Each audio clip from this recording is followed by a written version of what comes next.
morning and welcome to ABC in the Morning live here on ABC News GH with me, ABENA MANTE. Thank you so much for joining us this morning, this very fine Wednesday morning. Today is the 26th day of November 2025, and again, slowly and slowly, we are inching closely to the end of the month of November, and very soon we will enter into December and get ready for the festive season. And I'll remind you to keep hope and faith alive. Do not give up. Continue to work very hard, tirelessly towards your goals and your dreams, and you will achieve them all. I am so grateful to you that you have joined us. We're streaming live on Facebook and on YouTube. The channel on YouTube is ABC News GH. The Facebook page is ABC News GH. And so if you have not subscribed to our channel just yet, kindly do subscribe to our channel. If you have not liked our Facebook page, please like the page. We'll be glad to hear from you. You can also interact with us via our socials at ABC News GH _ at ABC News GH _ and send us all your messages. Would love to hear from you. When you're watching the stream live on Facebook and on YouTube, you can leave your comments and we'll be glad to read them for you. Today we have so many conversations to bring you. On our front story, we are taking a look at the passenger driver situation in the country. Passengers are always stranded along the road. It is 7 a.m.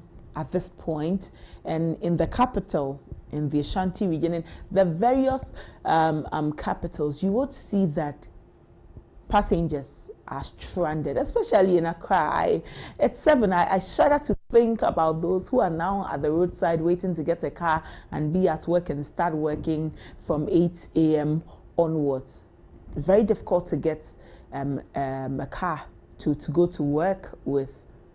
If you're hailing a ride on any of the apps, by now you should be receiving messages like fares have increased due to increased demand. You want a trotro, and it's tough. One trotro comes and everybody's clamoring for that trotro. And as if it's not enough, the mates and their drivers decide to shoot the prices upwards. And so if you were going to a place where on a normal you would have paid 8 Ghana cedis, best to believe you would be paying about 10 cedis. And you have nothing to do about it. They'll tell you that if you do not want to ride on the trotro, then you can wait for another bus. And it's going to be like that. It happens in the mornings, it happens in the evenings. These are the situations that many Ghanaian passengers are going through. This morning, I shudder to think about how people are dealing with a situation such as this. You'll even get to board the trotro and you will not get to your destination. They'll drop you off some minutes away from the station you were supposed to drop off at. And so you'll have to walk the rest of the way. And this is the daily life. This is the daily life of the regular Ghanaian. It is their lived experiences, and every morning and evening the regular Ghanaian has to go through all of these. And so we'll bring you some conversations concerning this matter. And on our main discussion, we'll take a look at the ongoing conversation about observing religious practices in our various second cycle institutions. You know that the Wesley Girls Senior High School is in court because a private citizen, Shafiq Osman, has gone to court to seek some understanding about how Muslims in the school are unable to freely express their faith. Yesterday, the Catholic Bishops' Conference, in conjunction or in collaboration with the Christian Council of Ghana, released a statement. And the statement tells us that, well, we are mission schools. We were established as mission schools. And the fact that government assists us does not mean that our core mandate as mission schools have been scrapped. This is what they are telling us. But we also understand that there is a memorandum of understanding that has been signed before concerning how religious practices can be upheld in schools. We know how tenets of various religions, various denominations are very important to those who practice. And so we'll have conversations about that, about this whole issue and how we can be better as a nation. And then we'll go to Parliament, where in Parliament, the minority has condemned the court for ordering a rerun of the Pandai parliamentary elections.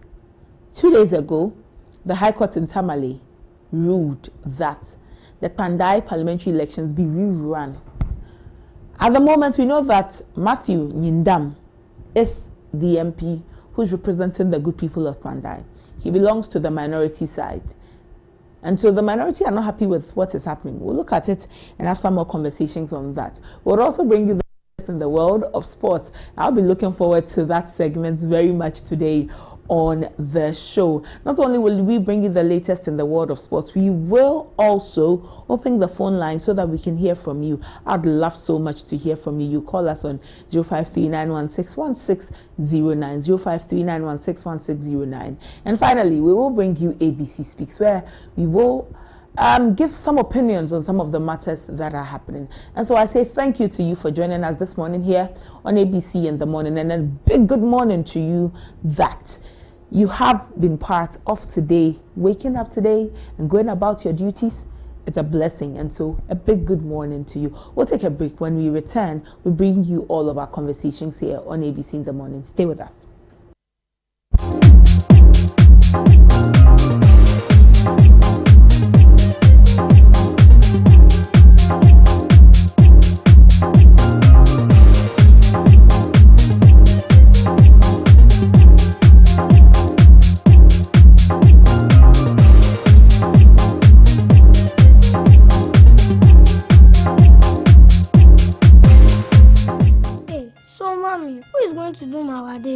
Oh, Kwame. You know our secret, right? Yeah. Yes, me. I've got it. Now add your Gino Jollof mix. The perfect blend of tomatoes, pepper, and fine herbs and spices to ensure a consistent taste every time. And there you have it, your original Ghana Jollof. Jollof Soko! Jollof Soko! Tasty nye!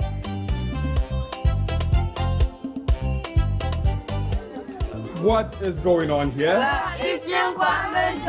Enjoy Jollof the Ghana way. Gino Jollof is made with the perfect blend of tomatoes, pepper, and fine herbs and spices to ensure a consistent taste every time. This advert is FDA approved.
Welcome back. It's time for our front story, and this morning on our front story we take a look at transport fare hikes at rush hour within the capital.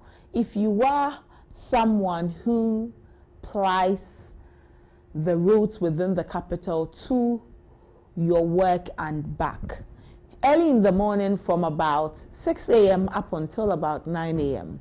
and in the evenings from about 4:30 p.m. until give or take 7:30 p.m. You know how difficult it is to get a trotro, a public transport, to go home. You see on your screens how difficult it is to get onto a trotro. Some people are resorting to using the window to get into a trotro, and it's difficult because you want to go home. Coupled with the traffic along the road, you just don't want to spend all of your hours on the road. But that is the lived experience of the regular Ghanaian. Every morning and every evening, they have to go through this experience. Not only are they going through this experience now, they have to spend more than they would on the normal for a church. Let's take, for example, you're going all the way from Dome to Circle. And from Dome to Circle, you would have paid, say, 7 Ghana cedis via church. But in the morning at this time, the prices have been hiked. It's either you are paying 10 cedis for that journey, or you would have to board the church in bits. And so you would be in only one church, or however, you would have paid about 2 or 3 fares before you get to your destination. Because the mates will tell you, you're not going straight to Circle. We are going from Dome to Achimota, and then from Achimota to Circle.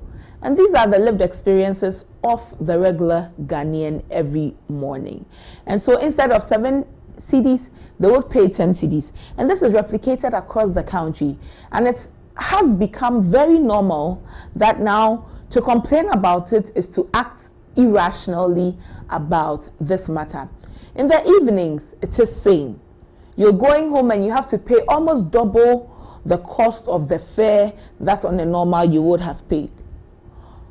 Because they say it is rush hour and the number of vehicles to transport passengers are only a few. Well, let's speak with the Ghana Private Road Transport Union, GPRTU. And this morning we are speaking with their Deputy PRO, Samuel Amoah. Good morning, Mr. Amoah, and thank you for your time. Good morning, and thank you for having me. Have you paid attention to this issue that has become the normal, the hikes in transport fares at rush hour, early in the morning and in the evenings, Mr. Amoah? Yes, thank you once again, and let me say good morning to you and your viewers and listeners. Yes, this issue has come to our notice, and it's something that we don't support at all, because that is not what we are practicing. Whenever there has to be an increment of transport fares, we do print, the price list. We'll distribute it to all the various branches for them to also pass it to their drivers and for them to comply with. So if after then that they go about charging their own fares, then it means that they are flouting our laws. And when we started investigating this, we find out that most of those vehicles don't even price at the stations, don't belong to, any of the unions. Yes, we can't run away from the fact that some of our union members are also joining those that, are not our union members. So based on that, we started investigating, asking our union guys to watch or to be checking the drivers to find out that if our members are also doing the same thing, then they report to us. And then that is why, we started coming out with a release and complaints, coming on air, reporting to the AMA, the KMA, and others. If you recall, some time ago, the KMA came out and they started arresting those drivers that, don't comply with our prices or our transfer fares. And then also, I think just last week, the AMA has also come out that during this Christmas era, they are going to declare their men to be on the street to make sure that those drivers that are doing that will be arrested and prosecuted. So we are aware of this, and we are all helping to fight against those that are doing that. Well, it is one issue that really is affecting passengers. You have conversations with passengers and they talk about the fact that it looks like drivers are being selfish. You say that it is because of fuel prices. You give so many excuses for the reason for which you increase prices. However, you don't also think about the passenger and how much the passenger has to expend because of issues like this. But when you say that you are not, you do not think that most of your drivers are part of it, doesn't mean that the many drivers on our roads that are being blatantly flouting the laws are drivers that are under no union? Yes, you see, in the transport sector, there is a law that governs the transport operations in Ghana, laws that governs, our operations. In 2012, the Parliament passed a law, Road Traffic Act 2012, LI 2180. This is the law that the police use, to prosecute drivers when they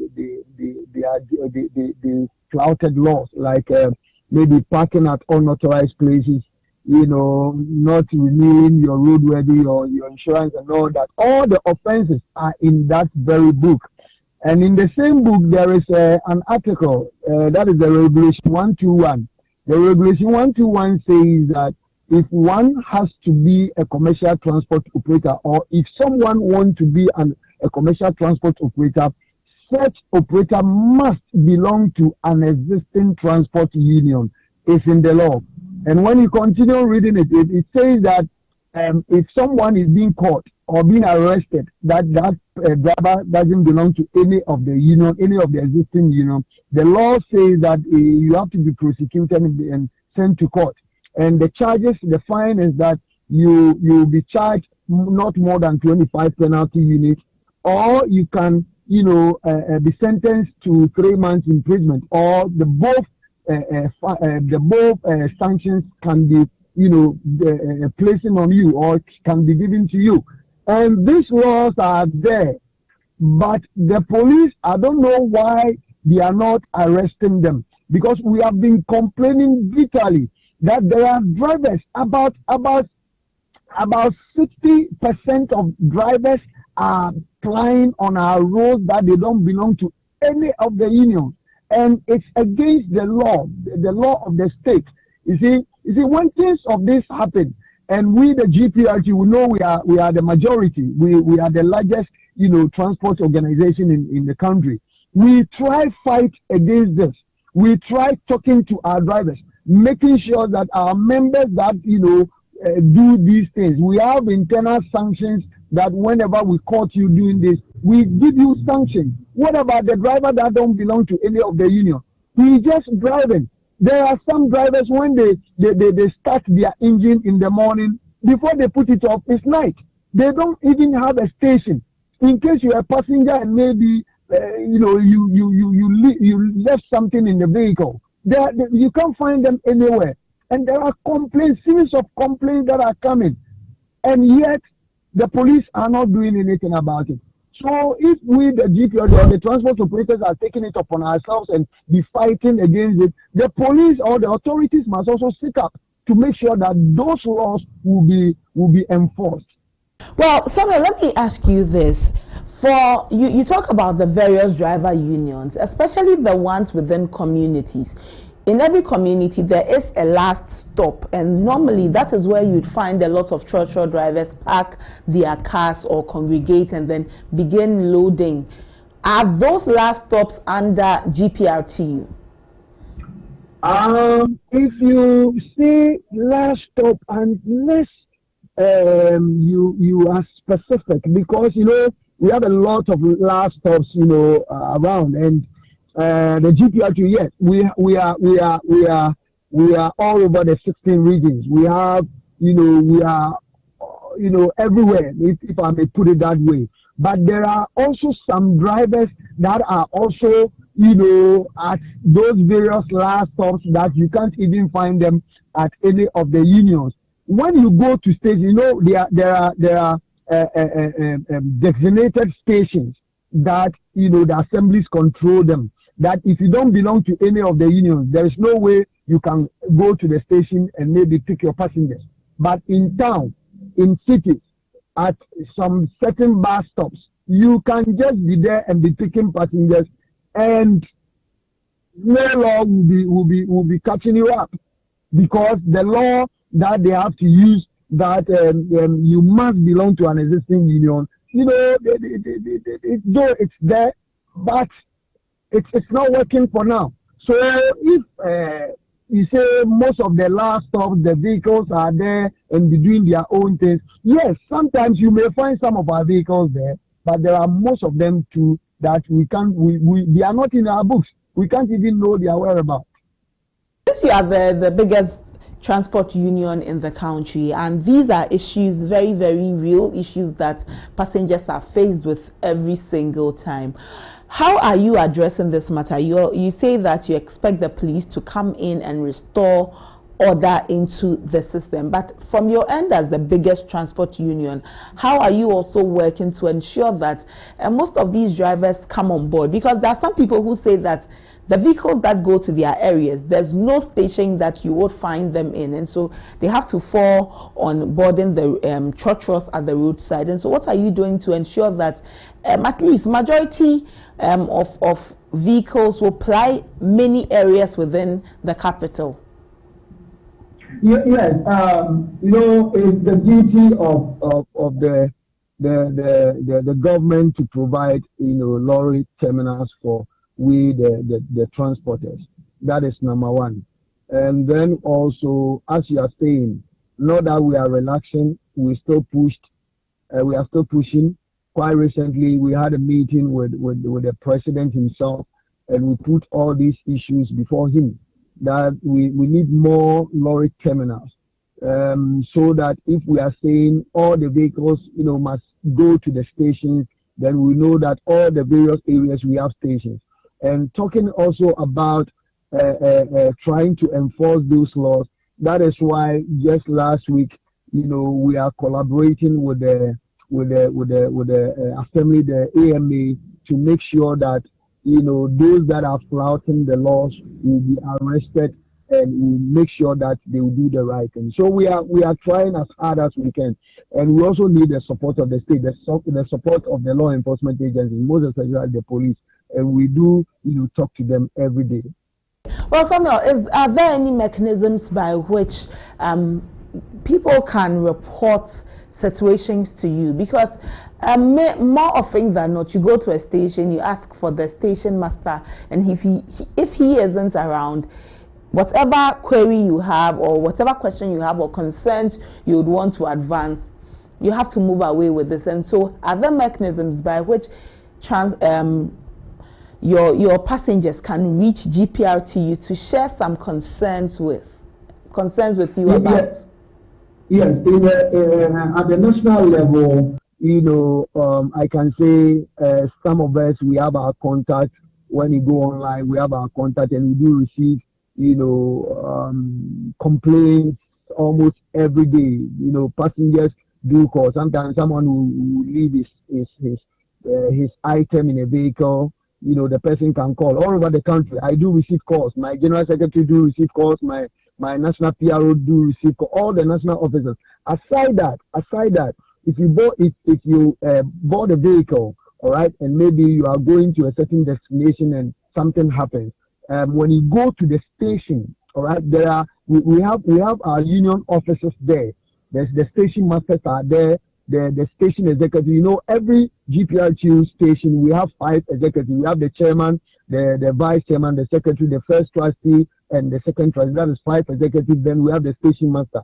So wherever you pick a vehicle and your destination, you can easily, walk to any of the GPRTU station and report your issue with the vehicle registration number.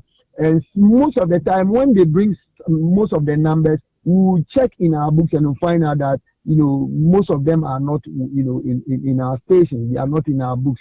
Those that are in our books, we make sure that we trace, and whatever be the problem, we try as hard as we can to help solve it. Well, this issue about hikes is also because it seems that the number of cars within the system are not enough to serve the patrons who want to use the cars. From your end as private transport unions, how are you also helping to bridge the gap? Yes, we are trying, it's a duty, the government has to provide us with vehicles, and previously, some years back, it used to be like that. So as I'm speaking to you, the leadership, most of them even are not even in the country now, trying to negotiate with with some companies outside to make sure that we get more vehicles to serve the nation. So we are trying. Quite recently, you remember that the government, imported some buses for the Ayalolo and the Metromat. We have also placed a request. So we are doing that. What we use is our own vehicles, the individuals, that will go for loans and use their money to buy their vehicles and be serving the nation. And government has also to, help do that. And that is exactly what we are doing now. So going forward, we have enough vehicles to serve our passengers. Well, Samuel, we are grateful for your time this morning. This is a story we are following, and so we'll most definitely come back to you and have some more conversations with you concerning the private road transport unions within the country. Thank you.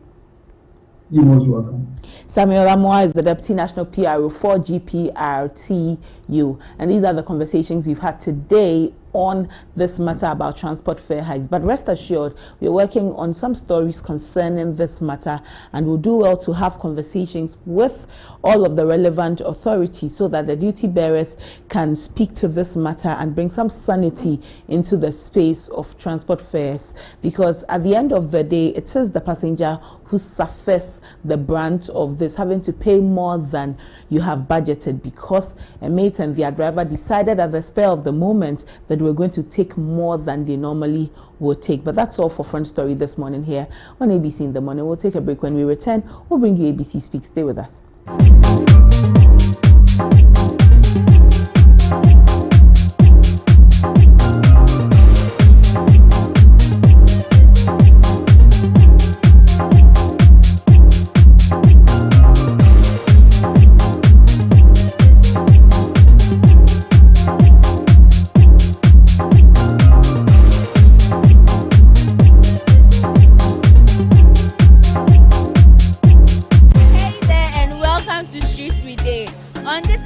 We are at Circle going to ask people a few questions about the new products of Gino. Stay tuned and follow me. Pacho, your first say? Okay. Into your first question, one say, we share Gino adverts now. Omo nyumbi, and they know omo can be woho. Omo can they? No, my Chris, hi, and I know. 3 sentences, 3 words. Wait me, I catch me. Gino, bibi. Wait me, I catch me. Oh, let me know. But I want to mean Gino. I need to meet you back. Anyway, I'm ready. Wow, I love Gino. I can't miss this one. Is Gino pepper and onion? Yes, that's correct. So here's your gifts for it. Wow, thank you. Hey, Gino. Gino. Tomatoes paste. And yeah, the onion, na pepper wom, bibia wom. What the bunch of love for no Gino, we come your love. Gino. Perfume rice. I perfume rice. Different ones, Saba. Aye. But we tomato paste near there, Gino. As for that, the Oh. perfume rice. No papa ni and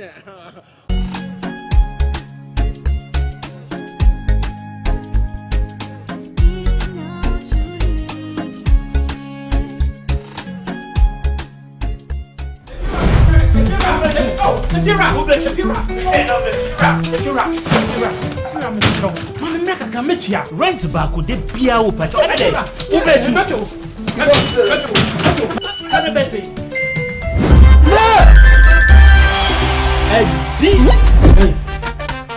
Come on, come see what? Where this guy? My friend, still the form. It's the Telecel Too Much Money promo. Win cash daily, weekly, and a grand prize of 1.2 million Ghana cedis. Just reload or buy a bundle with Telecel Cash to earn points and stand a chance to win big. Dial *500# or visit the Telecel Play app to opt in and start winning in the Telecel Too Much Money promo. Terms and conditions apply. This promo is regulated by the NLA on the Caritas Lottery platform. When is campaign?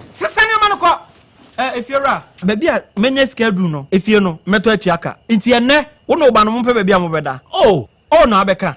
You did too much money. No matter. Telecel, connecting energies.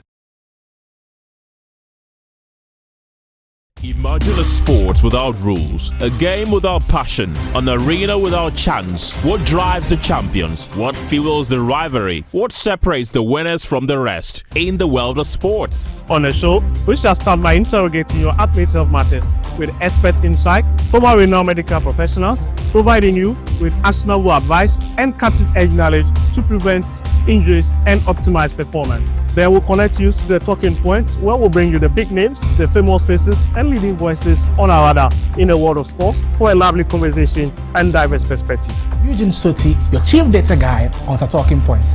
On the African Tracker, I'll break down the performance of your favorite African players abroad, scrutinizing every detail and exploring the nuances and rules governing the game.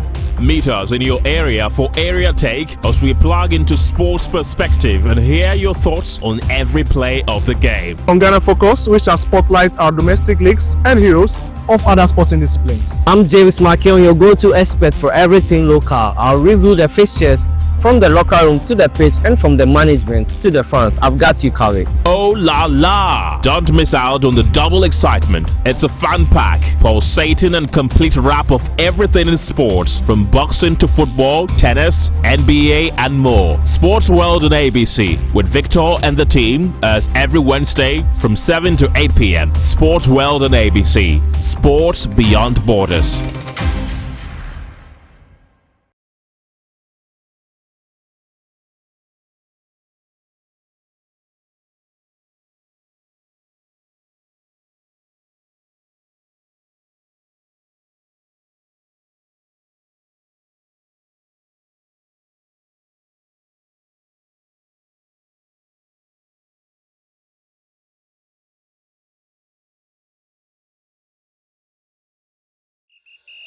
Playing for your country, easy. Scoring, easy. Winning, easy. You know what be easy now? Kibo 4-in-1 Gary mix. Aye easy. It gets everything inside. Gary, creamer, sugar, roasted groundnuts. Just add water. Sharp my soakings make ready. Taste and energy. Made easy. I'm a match winner, but the real champion is Kibo 4-in-1 Gary mix. Champion taste. Also available strawberry, coconut, and chocomore. This advert is FDA approved.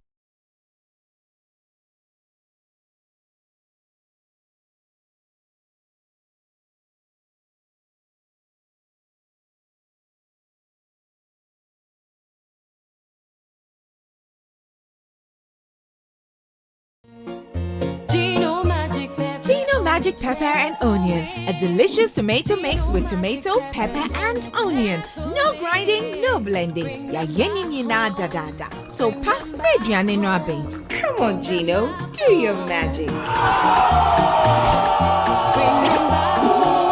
And papa no kunu abe fi.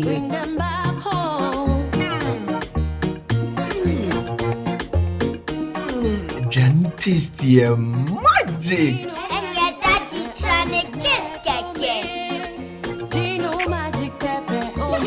Gino Magic Pepper and Onion. The magic that brings them home. This advert is FDA approved.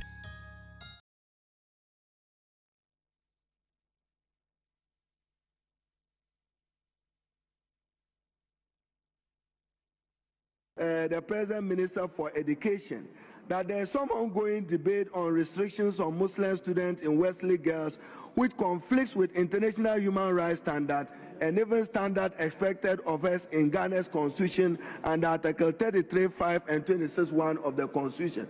And then to assure our colleagues that we have a duty to uphold the rights of every Ghanaian child and to uphold the rights of every Ghanaian citizen. No right is divisible, and that we will not countenance any action by any person to deny any Ghanaian girl the opportunity to profess or practice any religion. Mr. Speaker, let me conclude my work. Mr. Speaker, let me also use this opportunity in debating the budget, since I speak as the present Minister for Education, that there is some ongoing debate on restrictions on Muslim students in Wesley Girls, which conflicts with international human rights standards and of Ghana's Constitution and Article 33(5) and 26(1) of the Constitution. And then to assure our colleagues that we have a duty to uphold the rights of every Ghanaian child and to uphold the rights of every Ghanaian citizen. No right is divisible, and that we will not countenance any action by any person to deny any Ghanaian girl the opportunity to profess or practice any religion.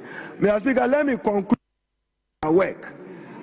Mr. Speaker, let me also use this opportunity in debating. And Mr. Speaker, more of it is happening. More of the common fund is being released. We have been in this house together, Mr. Speaker. We used to complain, common fund being in arrears for 3 quarters, at times getting to 4 quarters. Mr. Speaker, today it is left with just 1 quarter. It is left with 1 quarter, and we are ongoing. Don't worry. If your accounts has not yet been hit, you will see it by tomorrow. Don't worry at all, Mr. Speaker. This is a government that is out to work, a government that is out to let Ghanaians have the free and the right governance structure in place. Mr. Speaker, peace. Ghana is fully at peace with its neighbors. Ghana fully at peace with its neighbors. And so, Mr. Speaker, this is a government that is creating the enabling environment for businesses, for institutions, for all the system to work. And Mr. Speaker, that is what we are seeing. Mr. Speaker, on the side of retooling of the security, Mr. Speaker, it is a common knowledge that the government is doing everything to give things for fit for purpose. Yes, Mr. Speaker. Habib. Mr. Speaker. Let me recognize Honorable Deputy Whip. Thank you, Mr. Speaker. Mr. Speaker, I rise under Order 1221C. Mr. Speaker, my honorable colleague just made the statement that when the previous administration were common fund releases were in arrears, but at the moment there is nothing like that, Mr. Speaker, which is factually incorrect. Mr. Speaker, the Ministry of Finance, the Deputy Minister is here, they are owing the common fund administrator over 5 billion Ghana cedis. So it cannot be true when he said the information that he has put out. It is never true.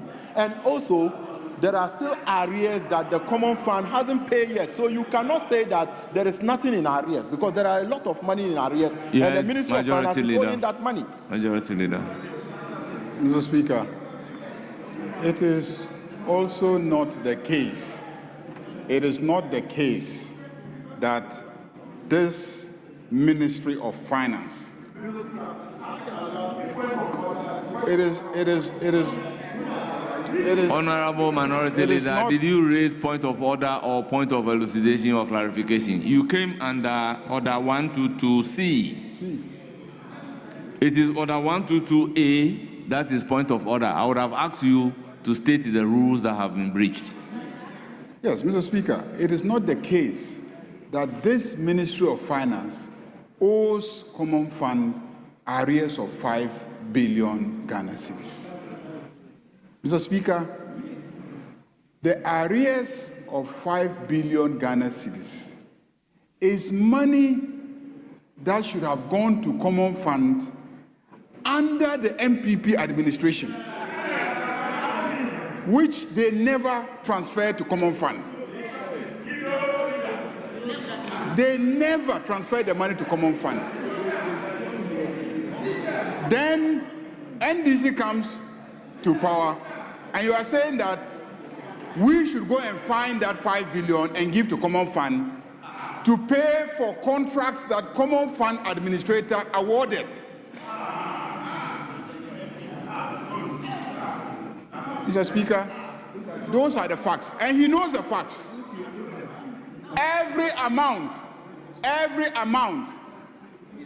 accruing since NDC assumed office to the common fund administrator has been duly transferred to them. Every amount, first quarter, second quarter, third quarter, it has all been transferred to the common fund administrator.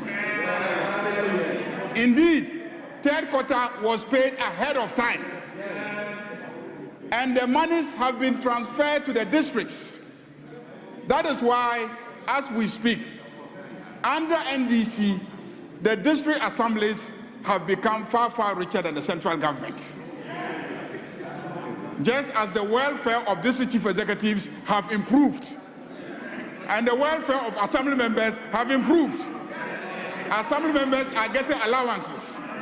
DCEs have their salaries enhanced. And the transfers are consistent, timely, and adequate.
Welcome back to ABC in the morning. It's time for ABC Speaks. Samuel Yimabo joins me in studio. Samuel, what do you have for us today?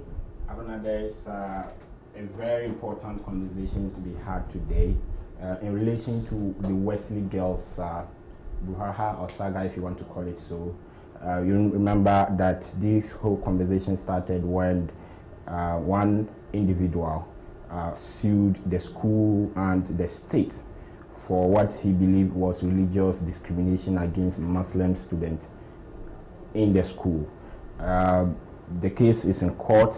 Yesterday, we had another leg of the case because Democracy Hub had applied to join the case and the Supreme Court have granted their application. So Democracy Hub has become a part of the case. As a friend. As a friend of the case, right? Then yesterday, later in the day, we saw the Catholic Bishop Conference and the Christian Council jointly release a statement on the issue, stating their position and underscoring what they believe is the values of, or the Christian value says that Christian values should be maintained in school. So this is what we have on ABC Space. Oh, take it away. All right. So viewers, you're welcome to ABC Space here on ABC in the morning. I am Samuel Yimabo. Today we are looking at a very big conversation. The controversy surrounding the Wesley Girls Senior High Schools is no longer just a dispute between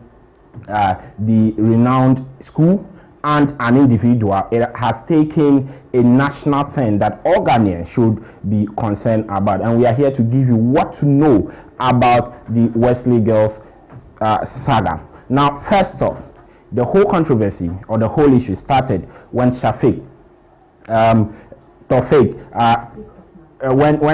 Osman, sued the school for what he believes was religious violation against or religious discrimination against Muslims in the school. The issue, like I mentioned, is no longer a dispute between a renowned mission school and a group of aggrieved Muslim students. It has become a national conversation about identity, rights, and the future of education in Ghana. The latest intervention by the Catholic Bishop Conference and the Ghana Council and the Christian Council of Ghana, defending the rights of Christian mission schools to preserve their religious identity, make the debate even more urgent, as the Supreme Court prepares to hear the argument in a case that accuses Wesley Girls of preventing Muslim students from praying, fasting, and observing their religious obligation. Ghanaians must reflect deeply on what is truly at stake. Now, the admission of Democracy Hub has as amicus curiae in the case underscores the seriousness of the issue before the court. Like I mentioned earlier, Democracy Hub had yesterday filed an application to be part of the case, and the Supreme Court, admitted them as a friend of the case. So basically, Democracy Hub is going to hear the case as a friend. They are just going to observe the case as a friend of the court. Now, the plaintiff here, lawyer Shafiq Osman, argues that the school's practices amount to discrimination. Yet the Attorney General, Dr. Dominic Ayine, and his office has dismissed these claims in stating that Wesley Girls, as a Methodist institution, has every right to uphold rules that reflect its Christian character, even if the rules reflect or the rules restrict other religious expression. This is what has generated the controversy. As a mission school, which is a public school, not more just a mission school, do they still have to reserve their right to ensure that, or to maintain that only Christian faith of the Methodist origin is practiced in the school? Now, this marks one of the most contentious points in the debate. The question is, do public resources and government oversight give the state authority to insist religious neutrality, or does the mission ownership grant schools autonomy to enforce religious aligned regulations? And that's what brings me to the screen here, because we are going to look at what the law says about education freedom, or freedom of education in the country. Now, if you go to the 1992 Constitution under Article 17, which guarantees equality and freedom from discrimination. Now, Article 17, Clause 1 says, all persons shall be equal before the law. So no person should be discriminated based on any factor. All persons shall be equal before the law. Now, the second point, or the second clause, Article 17, Clause 2, says that a person shall not be discriminated against on grounds of gender first, race, color, ethnic origin, religion, which is the contentious point here, creed, or social or economic status. That's what Wesley Girls is their practice amounting to religious discrimination. We will try to see. We will try to understand that, so that you, the viewer, will make your own judgment here. Now, for Article 17, Clause 3, goes on to explain what to discriminate means. It says that for the purpose of the article, discriminate means to give different treatment to different persons attributable only or mainly to their respective descriptions by race, place of origin, political opinion, color, gender, occupation, religion, or creed. Let me take it again. To discriminate means to give different treatment to different persons attributable only based on their origin or place or all of that. So when you are giving different treatment, right, to different people based on some factors, the Constitution calls it discrimination. So the question then again is, Wesley Girls discriminating? Are they giving different treatment? And per what we know, yes, they are giving different treatment to Muslims and Christians in schools. In fact, the argument by the plaintiff in the case, Shafiq Osman, says he says that he argues that the school do not allow Muslims on schools to pray, to fast, and observe other religious beliefs of the Muslim religion. However, they allow the Christian counterpart to do so. So is that discrimination? Now, the Clause 3 continues to say, whereby persons of one description are subjected to disabilities or restrictions to which persons of another description are not made subject, or are granted privileges or advantages which are not granted to persons of another discrimination. So basically what the Constitution is saying here is that when you discriminate, it means that you give A the right to do something, but you do not give B the right to do that same thing.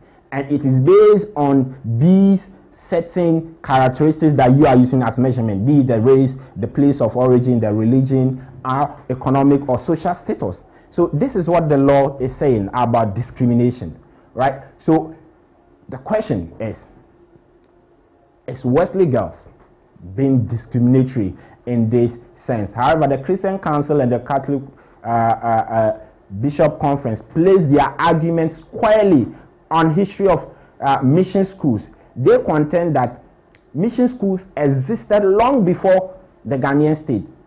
They say that the mission schools that we see them today, they had built them, in fact, secured the land, built them, operated the schools long before Ghana became Ghana that we know, long before we gained independence in 1957. And they had total control of the schools. However, because of modernization and Ghana's independence, they had entered into an agreement with the state, a partnership, right, with the state, which was even renewed some few years ago. And that partnership grants the government some responsibilities and rights. So the government now takes control of things like school fees, accommodation issues, and some other responsibilities. But that does not mean, for them, that is the argument, that does not mean they will relinquish the right or the autonomy of the school to the state. They still maintain that the schools, the mission schools in the country, will still continue to be governed by the statutes that they were governed even before Ghana came into the picture. Right, even before Ghana came into the picture. Now let's continue to look at the Constitution. Right, now the Constitution under Article 21 also stipulates, under Article 21, it guarantees general fundamental freedoms. Right, so we will read this to understand whether what the mission schools, in this case Wesley Girls, what they are doing constitutes religious discrimination. Now 21:1 says that all persons shall have the right to, I've jumped the B because in this case the B does not correlate to what we are discussing here. The A rather, it does not correlate to what we are discussing here, but B says that all persons shall have the right to be freedom of thought, conscience and belief, which shall include academic freedom. They have freedom of thought, conscience and belief, which shall include academic freedom. That means that students or everybody has freedom to education. It means that they have freedom to attend schools of their choice, right? To attend any school. Freedom of academia or academic freedom. Freedom to practice any religion and to manifest such practice. They have freedom to practice any religion and to manifest such practice. So the question we ask again is, are Muslims in Wesley Girls Senior High Schools, do they have the freedom to practice the Muslim religion and manifest same in the school? That I leave you to answer. E, it says that freedom of association, which shall include freedom to form or join trade unions or other associations, national and international, for the protection of their rights. So this is also another freedom. People are free to join any association of their own, be it religious association, unions and everything. In this case, the girls or students who are in schools in the Wesley Girls Senior High Schools and other mission schools across the country, are they allowed the freedom to form associations on religious backgrounds, form associations on any other background that they want? These are questions we are asking. Right, so let's look at the last part of the Constitution. Under Article 25, which guarantees educational rights. And that Article 25 guarantees educational rights. 25(1) says all persons shall have the right to equal educational opportunities and facilities. All persons shall have the right to equal educational opportunities and facilities. Is that granted in Wesley Girls and mission schools? Because, like I mentioned, the argument of the Catholic bishop and the Christian Council is that they do not force anybody to come to their schools. Everybody have a choice to make. So if you make the choice to come to mission schools, you must be ready to kowtow to the statutes or the values of mission schools. Does that align with the Constitution? We leave the lawyers to answer that question. But you, as the person viewing us, you can make your own conclusions on this. And then Article 26 also talks about cultural rights and practices. 26(1) says every person is entitled to enjoy, practice, profess, maintain, and promote any culture, language, tradition, or religion subject to the provisions of this Constitution. So you are allowed to what? Enjoy and practice any religion, right? So all students, and this includes everybody, students are allowed to enjoy and practice any religion. So what differs from mission schools? What makes it difficult for mission schools to grant this? Let's look at the argument of the Catholic Bishops Conference and the Christian Council. They contend that mission schools existed long before the Ghanaian state, right? They contend that mission schools existed long before the Ghanaian state, and the state do not take the right or the right of the schools from them, or the right of the missions to govern their schools from them. They say that the state or the mission schools existed before the Ghanaian state, shaping generations through discipline, academic rigor, and moral training. For them, state support is merely partnership and not takeover.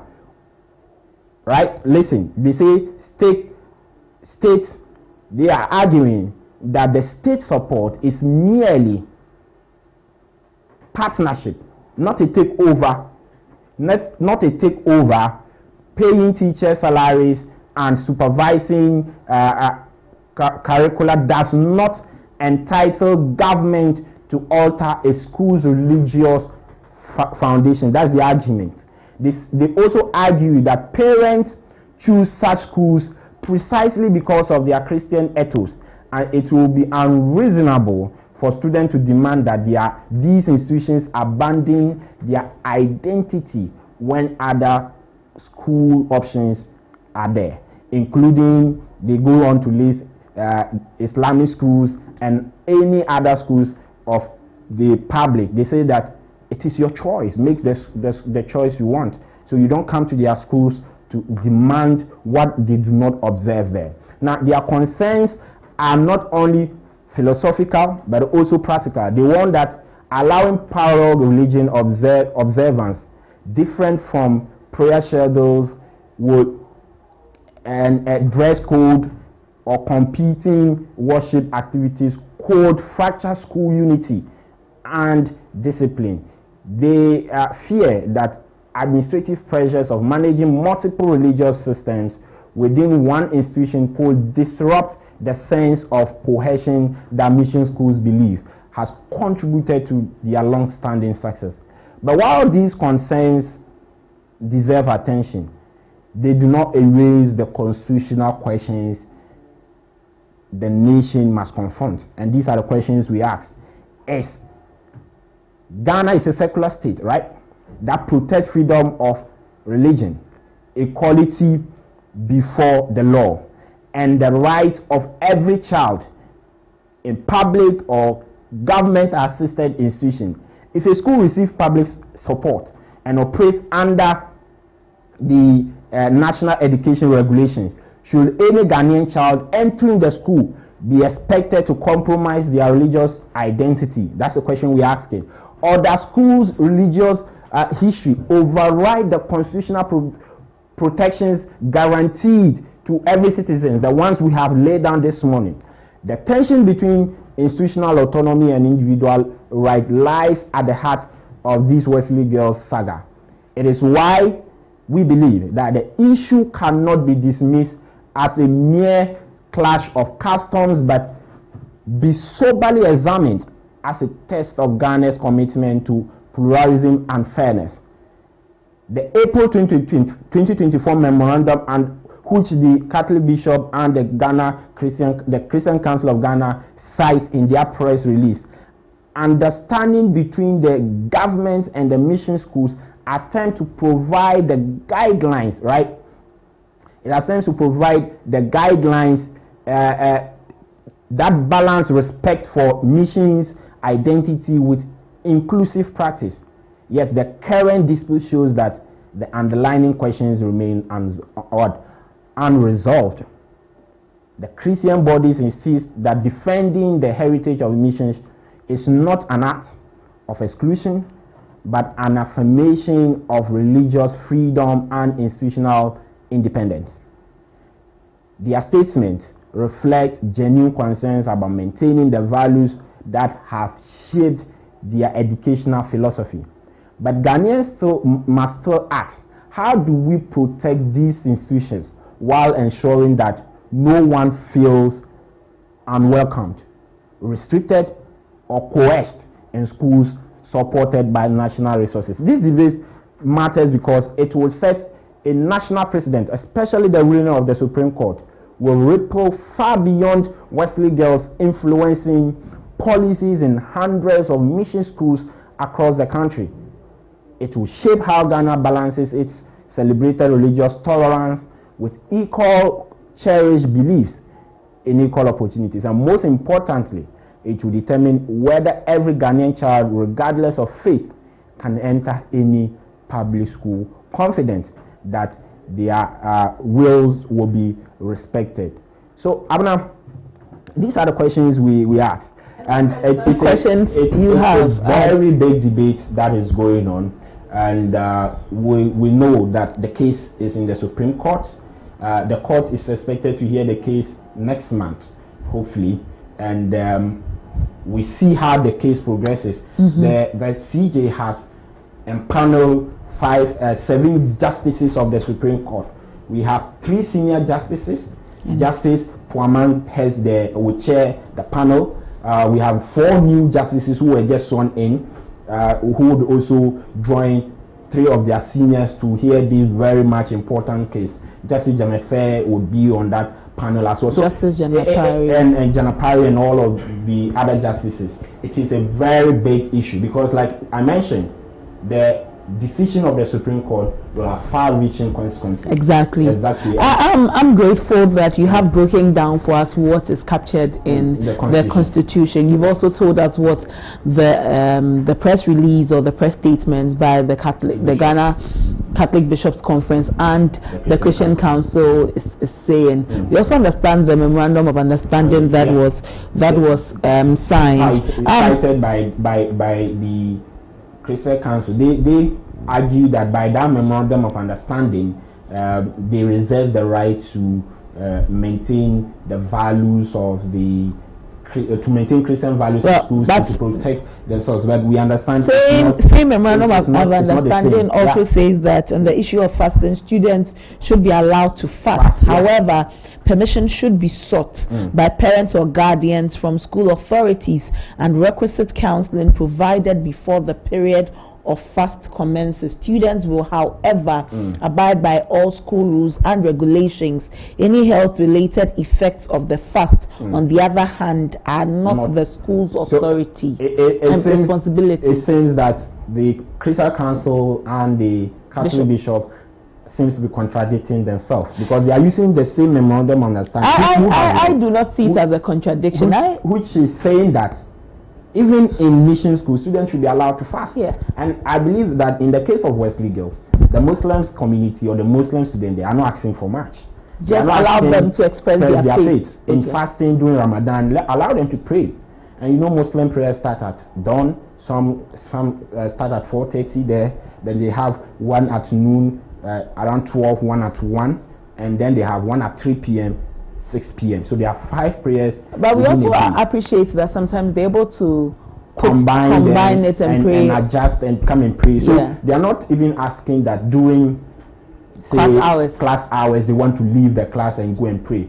In fact, they are not even asking for mosques. You understand? They are not asking you to build a mosque, because in the memorandum understanding, it is agreed that it is not on the school to build any facility for anybody to practice their religious beliefs, right? However, you make the space for them, and they decide where to go and do all of those things. And that's so right. It's like I said, the conversation will continue to go on, but it is very important that we, as a state, we come to understand what we want, right? Because we celebrate ourselves as a nation that enjoys religious tolerance, right? And coexistence. We say that it is Ghana that has Muslims and Christians enjoying things together, living together, and we've coexisted peacefully. And this should not be the issue. Point. Well, I am very, very happy and grateful to lawyer Shafiq Osman for taking up this case, because it has really opened us up to a lot of conversation. We are dialoguing,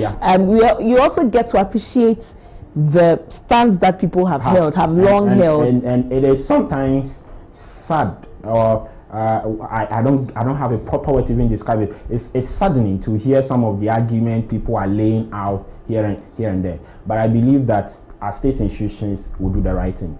These justices I've mentioned, they are justices of astute law backgrounds, and they've had cases like this. In fact, the Tyrone Madai and then the Achimota case was one example. However, I was thinking that this would correlate to that, but the argument espoused in that case is different from here. Because in that case, they were even arguing that Rastafarian was not a religion. So the court first understand that Rastafarian was a religion before the court decided. So the court came to a conclusion that Rastafarian was a religion, right? And then it then says that you cannot stop somebody from practicing their religion. Hence,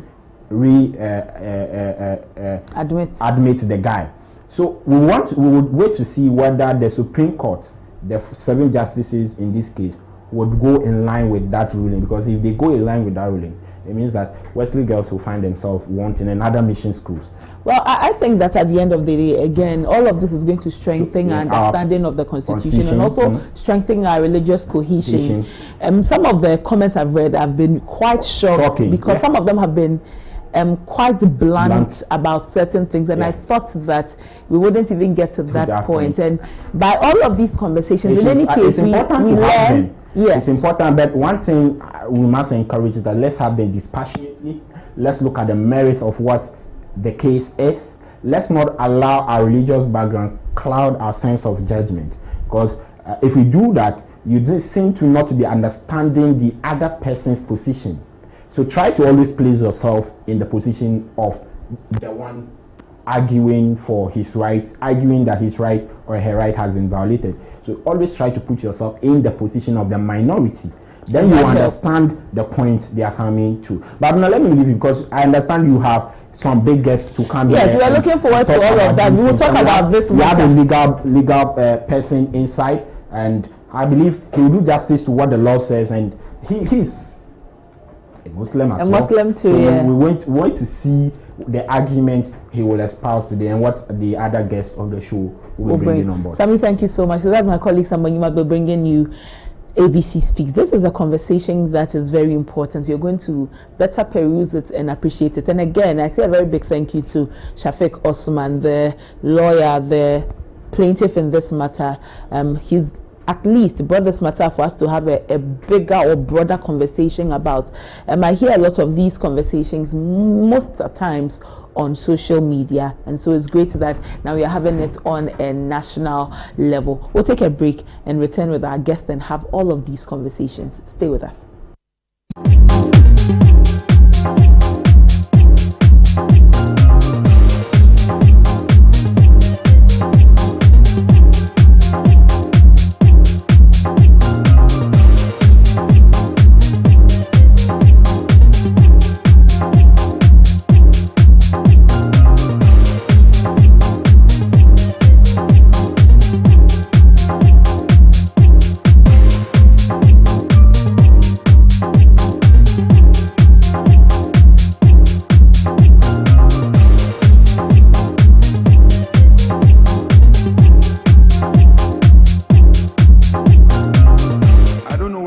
concerns have been addressed, but I was listening to the majority leader. You raised an important issue on the subject matter of the item 8. Mr. Speaker, what is the pleasure of the majority? Well, he's indicated that I am right. We should take item number 9 instead of item number 8.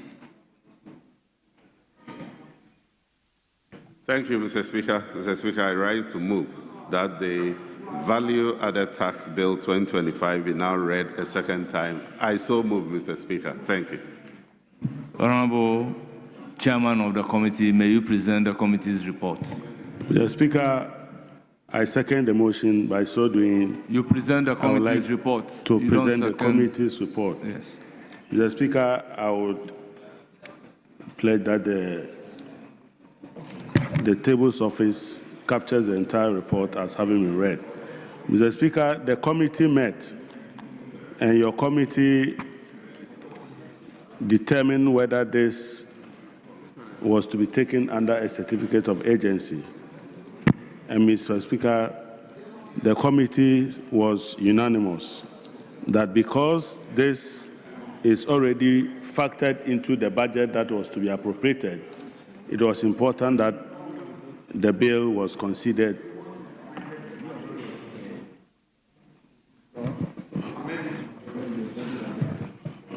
Okay, so, Mr. Speaker, the committee by majority decision concluded that the bill be taken under a certificate of agency.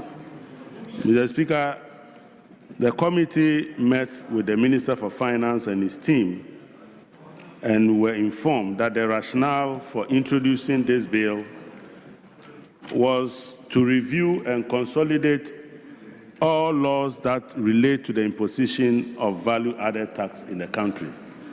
Mr. Speaker, this was arrived at because, as the Minister indicated, the value-added tax had gone through several amendments, and it was important that those amendments were consolidated in addition to the reforms that he was bringing as he announced in the 2025 budget, signaling that this year he would be introducing some reforms to the value-added tax that we impose now.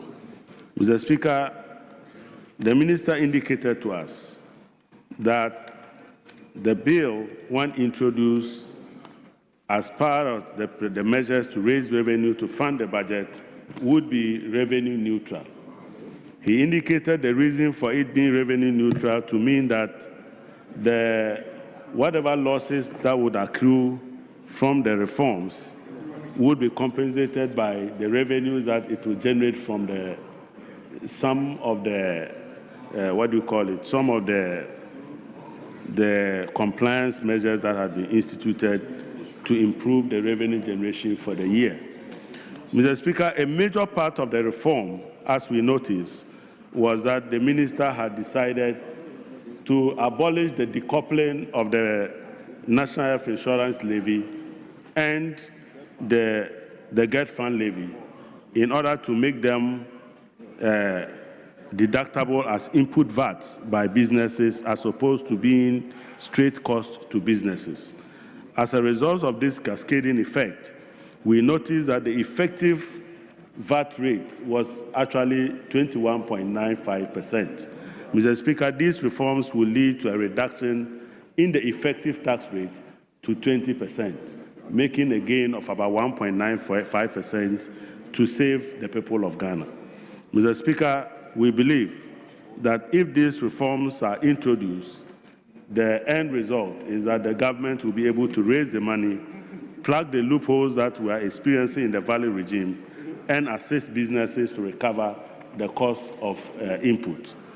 But, Mr. Speaker, we also notice that in addition to resolving the cascading effect, over the years, the VAT threshold for businesses that could register and charge VAT and collect VAT was around 200,000 Ghana cedis, said that any business that generated revenue of 200,000 a year was expected to register and then charge VAT.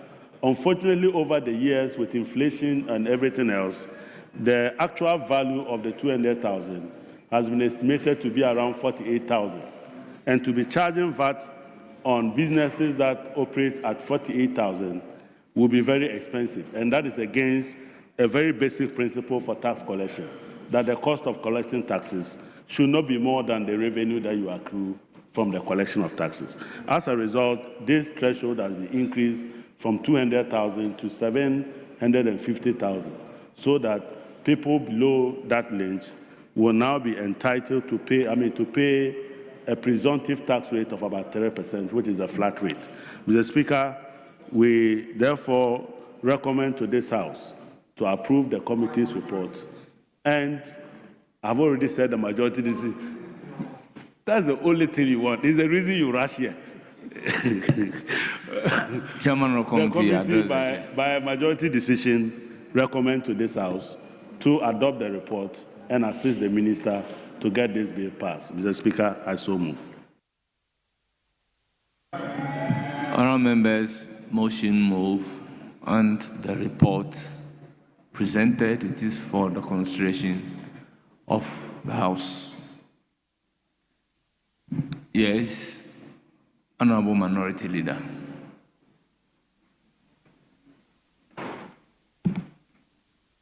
Speaker, with respect, I've checked my time and it's 6:57 p.m. Many businesses have closed. Many Ghanaians have left their offices and their home. And this is the time that this government is introducing this bill, imposing further tax burden on businesses. Mr. Speaker, the chair of the Finance Committee in his presentation says that this is tax neutral. What is tax neutral? What is the neutrality concept in this? Mr. Speaker, revenue neutral in what sense? Mr. Speaker, yes. This VAT. Honourable Minority Leader, hold it. Very well. Yes, Majority Leader. Mr. Speaker, there is no tax being imposed. No tax is being imposed. And I just want it for the records that no tax is being imposed. And if there's any tax that is being imposed, the Minority Leader can refer us to the specific clause that imposes a new tax. A new tax. And Minority Leader, by way of guidance, the bill has already been introduced. It is now at second reading. Mr. Speaker, I have his report with me. I have the Value Added Tax Bill 2025 document with me. I have both. In consideration that so. we take it. So Yes. the introduction has been done and the bill has been referred to the committee. That is so. The committee is now ready with the report. That is so. Your statement that Yes. the bill is now being introduced is what I'm Mr. worried Speaker, about. I mean, for want of a better word, that is a language use. I mean, yeah, it's a language use. I'm not using it as a term of art. Mr. Speaker, I'm not using it as a term of art. What I'm saying is that government is imposing tax. And I will explain. You've asked the question. You say I should prove to you, Mr. Speaker, the Majority Leader must be tolerant. I will explain to you. You've asked a question. Let me answer. So you. he wants to prove Yes, that you've the asked a bill question. is. He has a copy of the bill to prove don't that need to repeat it's yourself. Mr. imposing Speaker, tax.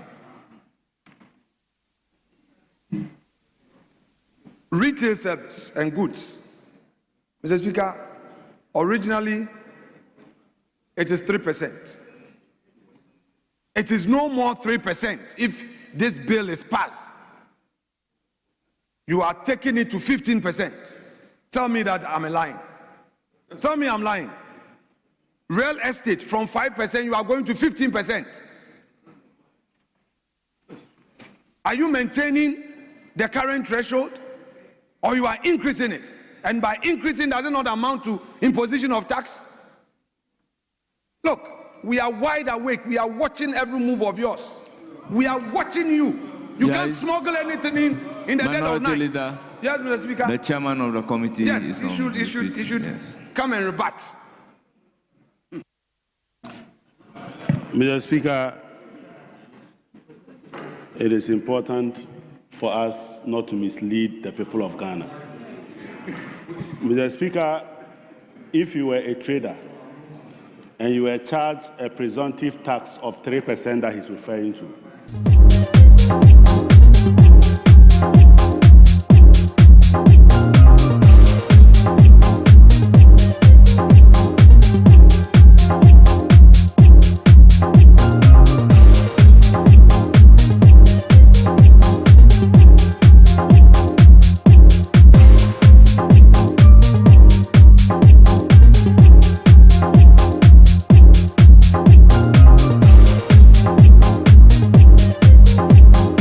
You're welcome back. Thank you so much for staying with us. We took you to Parliament to see what happened there yesterday. It's time to have our conversations, and this morning we're looking at again the Wesley Girls conversation. The Catholic Bishops' Conference and Christian Council says that we will not alter our Christian values. This is what they are saying. Today joining me for these conversations are some three gentlemen: Rashid Tanko Computer, who is the CEO for GIFEC, and lawyer Zakaria Musa Tanko, a private legal practitioner, Ni Ayi Opare, the Greater Accra Regional Communications Director for the United Party. Joining me at the moment is lawyer Zakaria Musa Tanko. He joins us. Good morning, sir. Thank you for your time. Hello, sir. Good morning. Good morning, and thank you for having me. Thank you so much. First off, let me pick your thoughts on this matter that is in court about religious discrimination, especially at the Wesley Girls Senior High School. Well, the issue really borders on some key principles, right? The principle of fundamental human right to profess your religion and practice, right to freedom of religion, and then the right not to be discriminated against either directly or indirectly, and above all, the right to human dignity. Now, these rights, it's not the preserve of any particular group of people. It is a right that actually is to be enjoyed by everybody else. And at the heart of the whole issue is also the issue of rules and regulations and issues about organizations or institutions trying to carve rules and regulations that determine how they want to conduct their affairs. But mind you, in a democracy, everything we do, our acts, permissions are all governed by rules and regulations. And in Ghana, we have all agreed that the Constitution is going to be the supreme law of the country. So any right you claim has to take its authority from that very Constitution, which is the highest law of the country. But that Constitution itself recognizes that rights cannot be absolute. So no matter how you try to claim your right, that right is not absolute. Okay. That right would be subject to certain considerations. So there would always be a balancing act. Now, when that balancing act is done, one of the challenges we have had in our part of the world and in other jurisdictions is that in doing the balancing act, we tend to think that the balancing act is subjective, but it is not. Okay. The balancing act would always be what? Objective. There would have to be an objective criteria, and ultimately the decision would come down to what is in the public interest to give way. Okay. And anytime it's in the public interest for your right to be curtailed or interfered with, that right would be curtailed and interfered with for the overall good of the country. And that is what the position of our constitution is. That is what the international human rights conventions and standards are. And that is the good practice all over the world. Well, in looking at rights not being absolute, we know there's the freedom of religion. We get the opportunity to choose which religion we decide to be a part of. In the case of Wesley Girls, this Wesley Girls issue, Muslim students who are in the school complain that they are unable to freely practice their religion.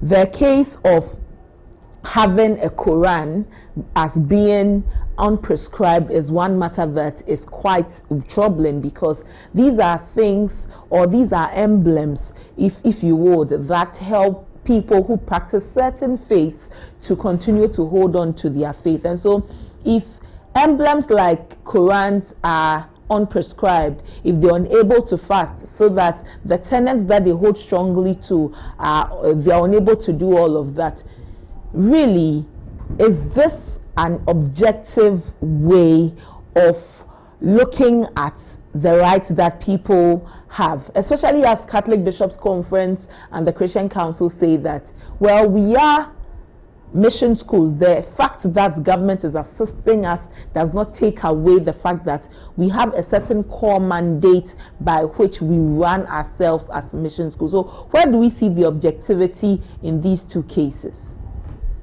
Well, that's why I said to you earlier on, mind you, the public interest is not subjective. It will be looked at objectively. That is the public good and the public interest. So the competing rights are that the Christian mission schools are saying they should maintain their Christian identity, practices, and ethos, right? And then there is also the issue of limiting accommodations for other religions. It's not only about Islam, but there are other religions beyond Christianity. And also limiting accommodation for religious diversity and tolerance. Now, these competing rights will be looked within the context of the Constitution and the International Human Rights Conventions. And clearly, Article 21B of the Ghana Constitution guarantees the right of freedom of religion, which includes the freedom to manifest one's religion or belief in worship, teaching, practice, and observance. So clearly, the statements about maintaining ethos in mission schools could be seen as limiting the rights for non-Christian students. And the International Human Rights Standards, Article 18 of the Universal Declaration of Human Rights and Article 18 of the International Covenant on Civil and Political Rights, all protect the right to freedom of thoughts, conscience, and religion.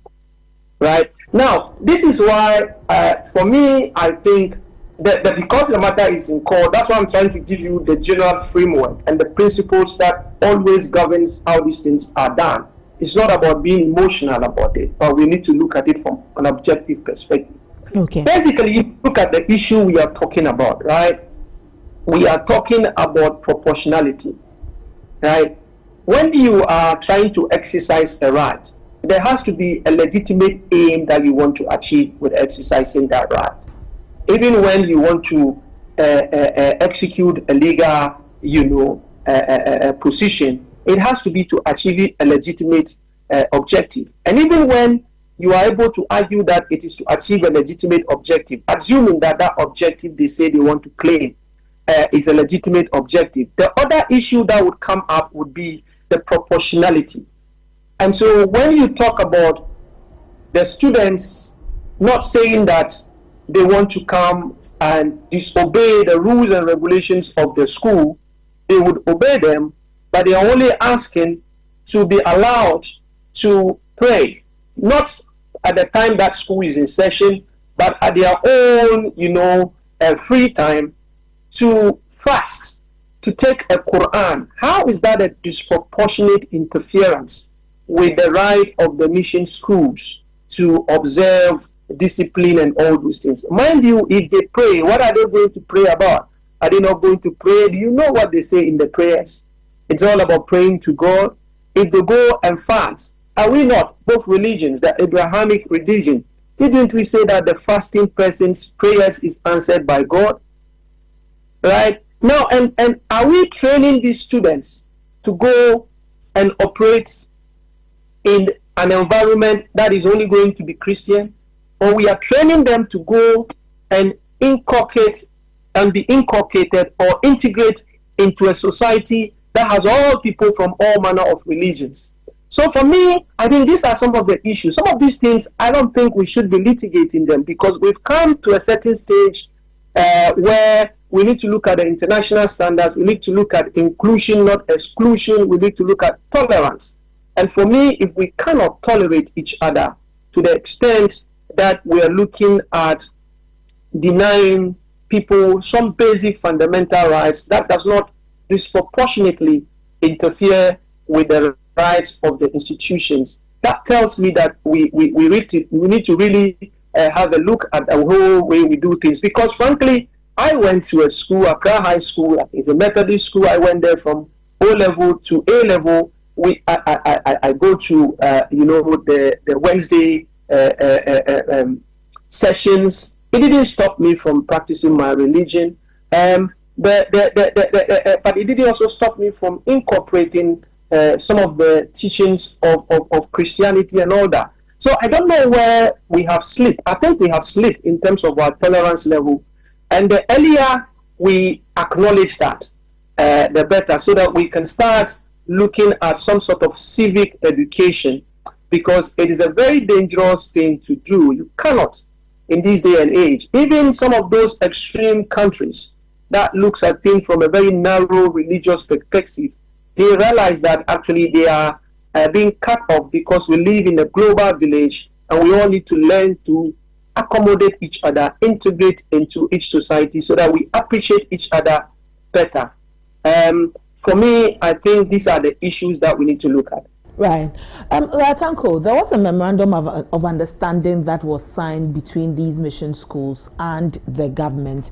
And within this memorandum of understanding, if you will, I'd like to read just a little portion of it so that we could pick up the conversation from there. On fasting, it says that on the issue of fasting, students should be allowed to fast. However, permission should be sought by parents or guardians from school authorities, and requisite counseling provided before the period of fast commences. Students will, however, abide by all school rules and regulations. Any health-related effects of the fast, on the other hand, are not the school's responsibility. Also, on religious place of worship, it says, in the case of religious place of worship, mission-based schools could make available space of worship in toleration of diverse religious beliefs, hence encouraging an environment of religious tolerance values which do not conflict with teaching and learning. This does not create an obligation to build a special place of worship. We understand that in many schools across the country, some of these things are upheld. It's only in this case of Wesley Girls that we are seeing a pushback. And so when you read the Catholic Bishops' Conference and Christian Council's communique and you juxtapose it against this memorandum of understanding, if these things are not upheld, are the mission schools not shortchanging government for government support or assistance that it gives them? Well, you see, you can argue that mission schools, it is their own schools and all those things. But whether you like it or not, either directly or indirectly, the state has a stake in the affairs of every institution, whether private or public, right? You have teachers there. The whole framework of the educational system is a framework that actually is put out based on the policy of government, and we are all part of government. So for me, I think that argument, and remember, this is not something that it's new. Remember the case involving the Rastafarian young chap from Achimota School, right? Where the Achimota School tried to argue that he keeping his dreadlocks would be against the rules and regulations of the school, right? And the courts actually indicated that Rastafarianism, whether you like it or not, is a religion, and they don't see how some of these things can actually affect rules and regulations or discipline in schools. And the thing is, I don't think the issue is about giving the people the place to establish a prayer place. I mean, these are things that can be done in their own small dormitories. I go somewhere and I stand somewhere in a small corner and offer my prayer and go. I think it's about just being honest with each other and trying to acknowledge the fact that we really haven't still made some headway in terms of our tolerance of other religions. The religious diversity that we claim perhaps is a bit cosmetic, and that means that we need to go back to the drawing table and try and start working on this. Because for me, these are not things that we should be litigating. These are things that by now, looking at where we've come from and looking at societies that have progressed and the characteristics of those societies, these are some of the things we should embrace. My going to Christian schools and having an association with Christians, and as a matter of fact, one of my best people, my best, if you like, brother, is not a Muslim, he's a Christian, but he knows me in and out than any other family member, and we live together, and I think we should promote that. That is the envy of a lot of our neighbors and all those things. So if these things that attracts it, that makes it so attractive to the rest of the world, we are going to be looking at some fanciful issues and let this trip, then that's very dangerous. Because remember, this attraction is not only attraction on paper, but that is how what also attracts the business community to your territory, because they realize that you live in harmony, you live together with all faiths and all those things, and that is a plus. It's not a negative. So I think that we need to go back to the drawing table and look at how we can coexist, respecting each other. But at the end of the day, like I said, the Constitution will reign supreme. The Constitution would always recognize everybody's rights. But where your rights disproportionately interferes with the rights of others, and that right that you claim, it's not in the public interest, that right would have to give way. And I would argue, although the courts would have to decide, but I am attracted to the argument, certainly, that the right to profess your religion is far more important, irrespective of which religion it is. But it's very, very important, and it is actually more productive, and it's much more all-encompassing than saying that people should be denied that right. The denial of that right, for me, does not achieve any legitimate purpose or objective. Right.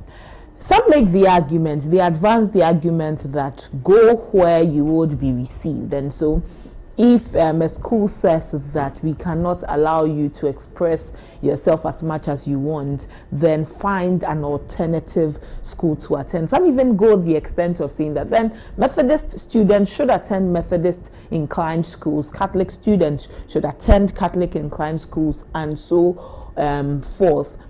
You talk about our inclusion, you talk about the tolerance that we should be living with. When you hear arguments such as these, how does it place Ghana in the light of religious tolerance?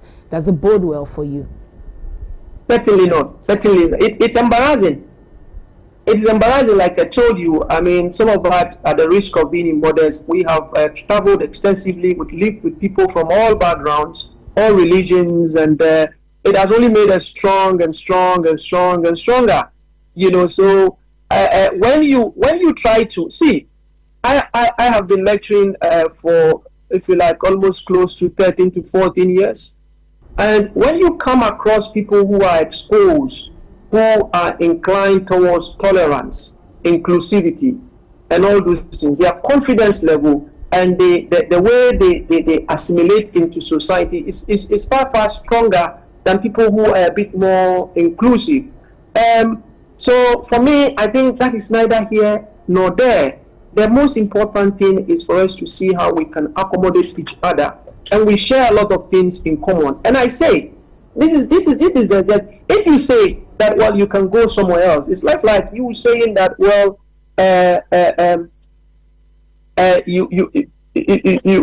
you cannot come here because, for instance, you apply for a job, and then they say that, well, for this job, if you come here, you cannot come here because of your religion. How are you going to reconcile with that? Whether the school is a mission school or not, the country Ghana is a home, and it is in the country called Ghana. And the country called Ghana has a law, which is the constitution, which is for everybody else. And you cannot, even now we say we live in a global village. What affects you in Ghana can affect somebody else in another part of the world. Recently, did you hear when Donald Trump was threatening Nigeria because of some issues that he claimed borders on religious persecution and all those? And that is America, right? So we live in a global village, and we are more or less like a community. There is a concept in community journalism that I teach, which is called the friendly neighbor relationship, right? That is how we should see each other being in Ghana. If we are treating each other this way, how are we going to treat people from other parts of the world? That certainly does not make you look like a country where people would want to come and invest. No, that is not the way to go. So I'm saying that we need to look at this again and then probably incorporate that into our civic education, because I certainly don't think that we want to churn out people whose only exposure is about only one religious aspect. I mean, and it goes both ways. If there are any other Muslim schools that also restrict, which I don't think there is, if they also restrict, it is wrong. If it is wrong, it is wrong. It doesn't matter who is doing it. But I think that in this day and age, if we cannot tolerate something as simple as allowing people to pray at their own spare time, allowing people to wake up at dawn at their own time to fast, we are insisting that they shouldn't fast. Mind you, this is one of the cardinal principles of their religion. Then that is clearly a direct and an indirect discrimination, and this clearly disproportionately affects a particular religion. And when that happens, there is a concept of indirect discrimination. But I think that this is even direct discrimination. But let's say it's not direct, but there is an indirect discrimination, because your policy should not disproportionately affect one group or the other. That is not acceptable. That is not the way civilized societies should be operating. Latanko, you mentioned earlier in your submission that we shouldn't have even gotten to a point of litigation. We should have been looking at coming to an agreement, reaching a consensus on issues such as these. Isn't litigation the only thing that rather broadens the conversation, so much so that now we all await what the Supreme Court says? And in any case, that becomes the guiding principle or the guiding force for us as a country on issues like this. Case in point, the Tyrone Magai, Oheniban Krabia versus Achimota School issue. We got to better appreciate the conversation.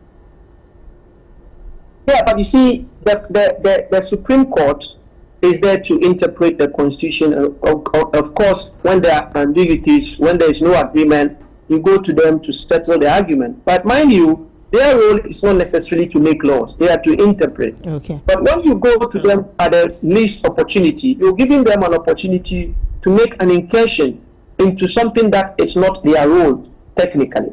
Because legislation is the preserve of one and only one institution, which is an arm of government called the legislature. They are our representatives, and that's the mandate we have given to them, to make legislations that inure to our benefit generally. But when you continuously go to the Supreme Court for interpretation on things that we can collectively agree in terms of what is in the best interest of the country, I think it doesn't augur well, because we should be able to resolve these issues without necessarily litigating. But of course, it's always better to go and litigate and get the courts to settle the matter than to take up arms or to do things that would disturb the peace. So I would always go for that. But I'm saying that it is actually needless.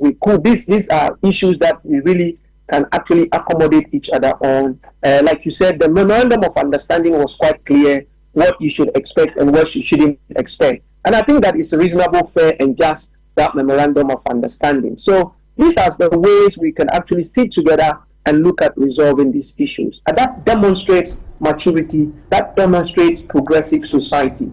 But where society would always have to litigate on the very, very little things, when there are bigger issues confronting us in this country, I think that is regrettable. All right. Latanko, let me hold you on the line for just a moment and bring in Rashid Tanko Computer, who is the CEO of GIFEC. Let me him weigh a little on this matter, and then we'll move on to some other matters. You're welcome, Mr. Computer. Thank you for your time, sir. Dear, how are you? I'm fine, thank you. I trust you're also doing well. I'm terrific. We're looking forward to seeing you in the studio today. Savada engagement. All right, so we appreciate your speaking with us this morning. And let me quickly pick your thoughts on this Wesley Girls saga about religious discrimination. Well, let me say good morning to your cherished viewers across Ghana. Our Minister of Education, Honorable Haruna Idris, yesterday spoke in the floor of Parliament, driving home the need for us to address ourselves or accept religious tolerance. I mean, and not to restrict our children from exercising their faith. I mean, that was straightforward. And that's what I think we should all be looking at. Ghana is a secular state.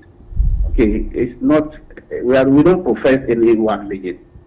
We allow people to practice the religion freely that they want to. So this matter, I don't know where it's coming from, because our days, we never had this kind of problem. It was very easy. You go attend Muslim school, Christian school, you practice your faith, nobody will restrict you, and we had very peaceful environment. So until recently, this matter came up, and I believe the Supreme Court, the laws at the Supreme Court, will make justice to this matter when they come out with their ruling, so that it will bring to rest this difficulty that is tearing us.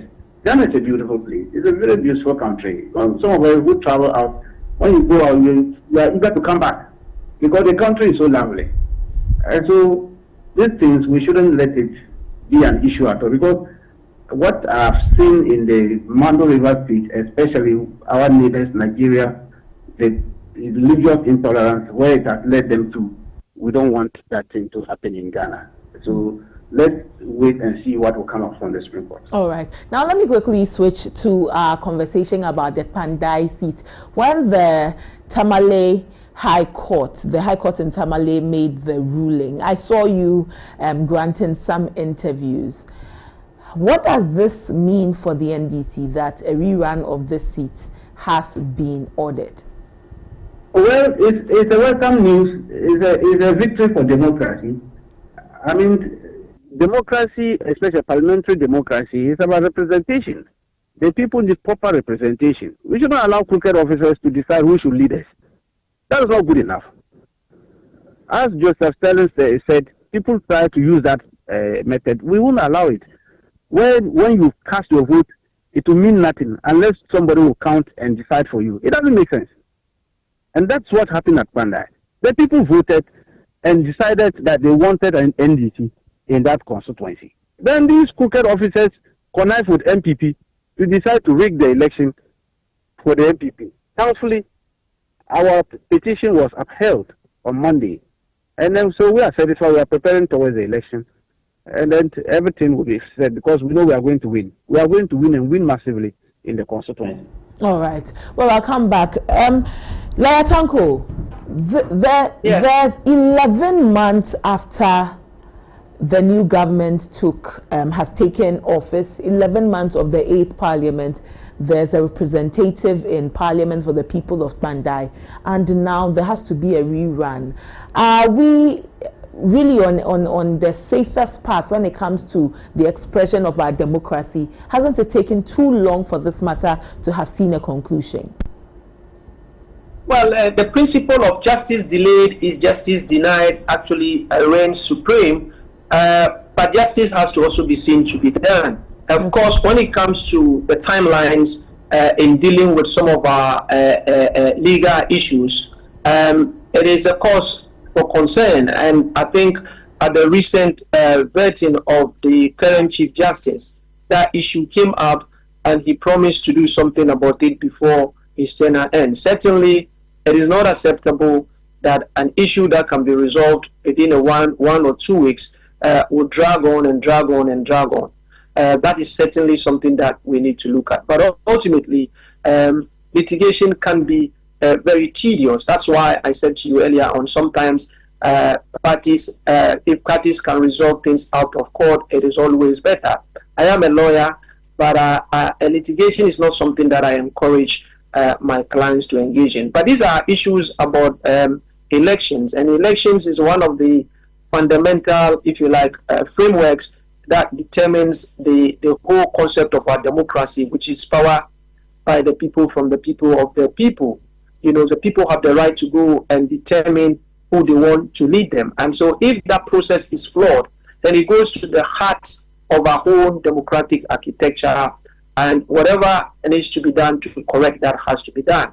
The court has decided there are options open for the defendants in this matter, which is to go to the Court of Appeal. Mind you, in parliamentary elections, the Court of Appeal is the highest. It won't go to the Supreme Court. Now, I hear that there has been a stay of execution pending appeal. Let's see what comes out of that. But for me, I think you're right. The delays are a cause of concern, and we should do something about that, so that once elections is conducted, we should have very strict timelines within which cases can be heard and actually dispensed with, so that we can move on with our lives. So I'll come back to you. So we take a look at the timelines you talk about. Let me quickly pick Mr. Tanko Computer's comment on this. I understand he has to attend to some other matters, and then he can take leave of us. Mr. Computer, the minority has a lot of issues about this matter. Even when they were filing for an appeal, they say that they had already anticipated the judge's decision. This is why they've already filed the appeal. Some would ask you, as Deputy Director of Elections for the NDC, you have 2/3 majority in Parliament. What more are you looking for which you are stressing the NPP? See, for the minority statement, dismiss it with the contempt it is. It's a propaganda piece. They knew very well that they were going to lose, because we have all the documents, the proceedings in court, the court examination, everything is there. And through that, they knew that this matter is a bad case for them. So that's why they came in with that kind of appeal and all that, because they knew they were going to lose. So that appeal was meant to assuage their people. Nothing is going to come out from it. Yeah, I told you initially that parliamentary democracy is about representation. It's not about numbers. Who to represent you? The one you want to represent to your constituency is what we talk about parliamentary democracy. It's not about numbers. Is it because of numbers we should allow illegal people to represent other constituencies in parliament? No, that's not the case. And also we have done what is expected. Justice has been done to the good people of Pandai. Yes, and then we will go after it and make sure that they are properly represented. In the next 30 days, we understand the rerun should be held. What is the NDC doing if there is no appeal, if the appeal is not upheld? And so for you and the NDC, what is your message to the people of Pandai? Do we expect the same message you sold to the people of Akwetia? We are already living, and they are living with the reset agenda. Go to Pandai and see the number of projects that is ongoing in the constituency. A lot of things are going on there. Their road network, look, now, their farming community, a lot of farm inputs, their people are living with it currently. And so for them, they are already enjoying the research agenda.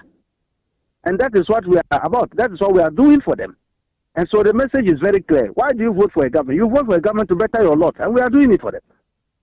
And that's why they were happy when the announcement came that we are going to have a by-election. They were so happy. The whole place, the people started jubilating. I have to go. All right. Thank you, Mr. Computer. We are grateful for your time. We look forward to speaking with you the more.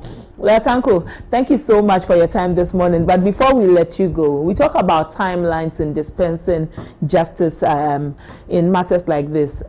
With regard to election-related matters, we know for the presidential election petitions, it was swiftly handled, and then quickly we knew the way forward as a country. Now the people of Pandai are okay so to speak, with their MP because he's been representing them for the past 11 months. Now, the court says that let us have a rerun. If the rerun occurs and a different person wins the election, does it not destabilize them in a way that this is the person we have become used to, now we have to switch? Well, that's the price you pay in a democratic system. The right thing has to be done. If the right thing is not done, and it doesn't matter, it matters not when that issue is rectified, it has to be rectified. But at the end of the day, this issue is about governance. This issue is about representation. And representation, it's continuous. So that shouldn't be a problem. Whoever is there, whenever, if a new person comes in, the person has to continue. Mind you, it is one of the, if you look at the directive principle of state policy, it says that we should try as much as possible to continue, even at the highest level, the governance, continue with projects that are started by others. But yes, I admit that the timelines should be something we should look at. We should come up with a policy or a guideline about how long it would take to resolve these issues. But for me, we should be careful not to allow some of these things to prevent us from challenging processes and all those things. I want to go beyond that and say that it's not sufficient for the elections to be rerun if once it is identified that there are a lot of infractions. Those people who were culpable, if they did it willfully or recklessly, I think that we should start holding some of these officials accountable, because we have put them in a position of trust. We have put them in a position to do things that inures to our benefit. If through their recklessness or negligence they do things that derails our progress, then certainly they should be held personally accountable beyond just a rerun. That is the only way we can instill some discipline in our electoral architecture. That's the only way we can make sure that we are penalizing or punishing people for their wrongdoing. Okay. The Constitutional Review Committee has finalized with their work. I ask you this question because I saw you in some of the conversations.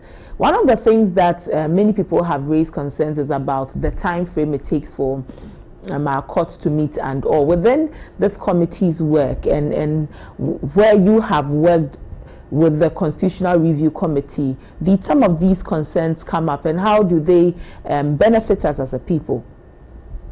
Well, a lot of these things came up, but I was there, so it means that you've been monitoring me. I have to be very careful with you.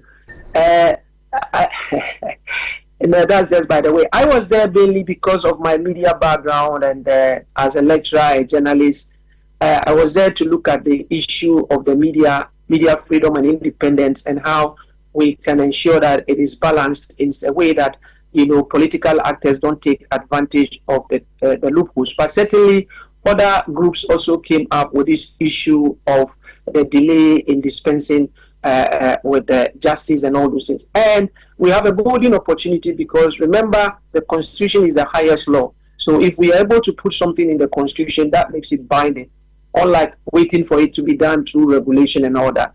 So yes, and there are a lot of good things that have been actually proposed in the Constitutional Review. I just call on all Ghanaians to take a keen interest in that when the report comes out, because ultimately the Constitutional Review Committee would make their recommendations. The final decision will lie on the government in terms of how they take it forward. And we should all be advocates in making sure that the government take it serious, so that ultimately we are given the opportunity to determine whether we agree with the recommendations in the Constitutional Review or not. It shouldn't be left at the, if you like, the decks of the government. We should all take a keen interest and ask the right questions, so that we would see the work that has been done by the Constitutional Review Committee coming into some sort of fruition. Of course, still speaking with lawyer Zakaria Tanko, who is a practitioner on matters. I had to just check the Constitutional Review Committee's work that has been done. But like he's saying, we should all take a very keen interest into the report that has been submitted to the President. We understand that it's been submitted to the President. We await it's being made public, so that we can all peruse it and see what this committee is also telling government to institute. We know that the Akufo-Addo-led administration also required a constitutional review. That was done, but we did not see it translate into some changes. We are waiting to see what this would also continue and see how it inures to our benefit as people. If we're able to establish contact with lawyer Zakaria Musatanko once more, we will speak with him before we end the conversation. But whilst we look to establishing contact, let me take you back to Parliament and listen to the Education Minister when he took the floor to speak on this matter of religious discrimination in our second cycle institutions. Let's take a look at listen to what he said about upholding our religious identity even in our second cycle institutions. We'll be back. Work. Mr. Speaker, let me also use this opportunity in debating the budget, since I speak as the present Minister for Education, that there is some ongoing debate on restrictions on Muslim students in Wesley Girls, which conflicts with international human rights standards and even standard expected of us in Ghana's constitution under Article 33(5) and 26(1) of the constitution. And then to assure our colleagues that we have a duty to uphold the rights of every Ghanaian child and to uphold the rights of every Ghanaian citizen. No right is divisible, and that we will not countenance any action by any person to deny any Ghanaian girl the opportunity. Also, that's the Education Minister Haruna Idrisu talking about these matters. Well, we look forward to seeing what the Supreme Court also says on this, but this is a debate that is ongoing and everybody is weighing in on it. It opens us up to express ourselves and share what we make of these actions going on within the country, especially in our second cycle institutions. We cannot take it away. Most of our second cycle institutions are mission-based schools or mission schools, and so these are very important and rife conversations to be had at this point. If not now, then when? We really have to have all of these conversations. But that's all for our main discussion this morning on ABC in the Morning. We'll take a break. When we return, I look forward to speaking with you, hearing your voice, hearing what you make of all of these conversations. And you can call on 053-916-1609, 053-916-1609. Right after this break. Stay with us.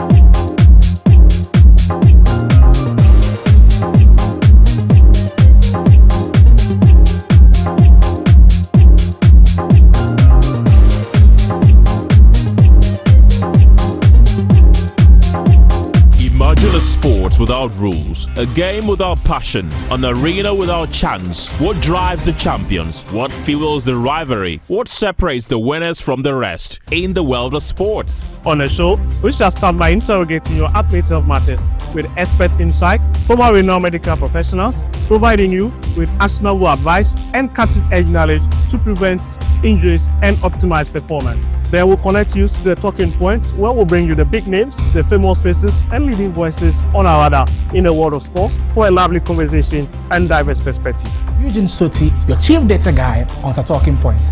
On the African Tracker, I'll break down the performances of your favorite African players abroad, scrutinizing every detail and exploring the nuances and rules governing the game.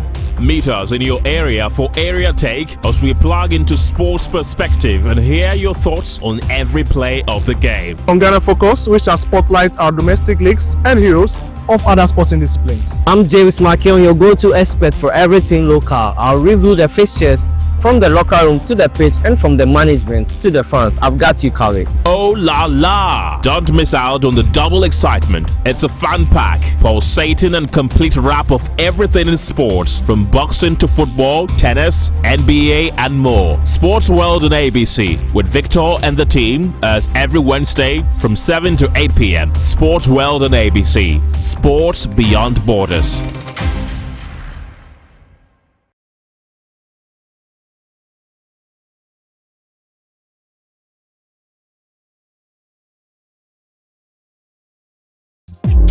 Welcome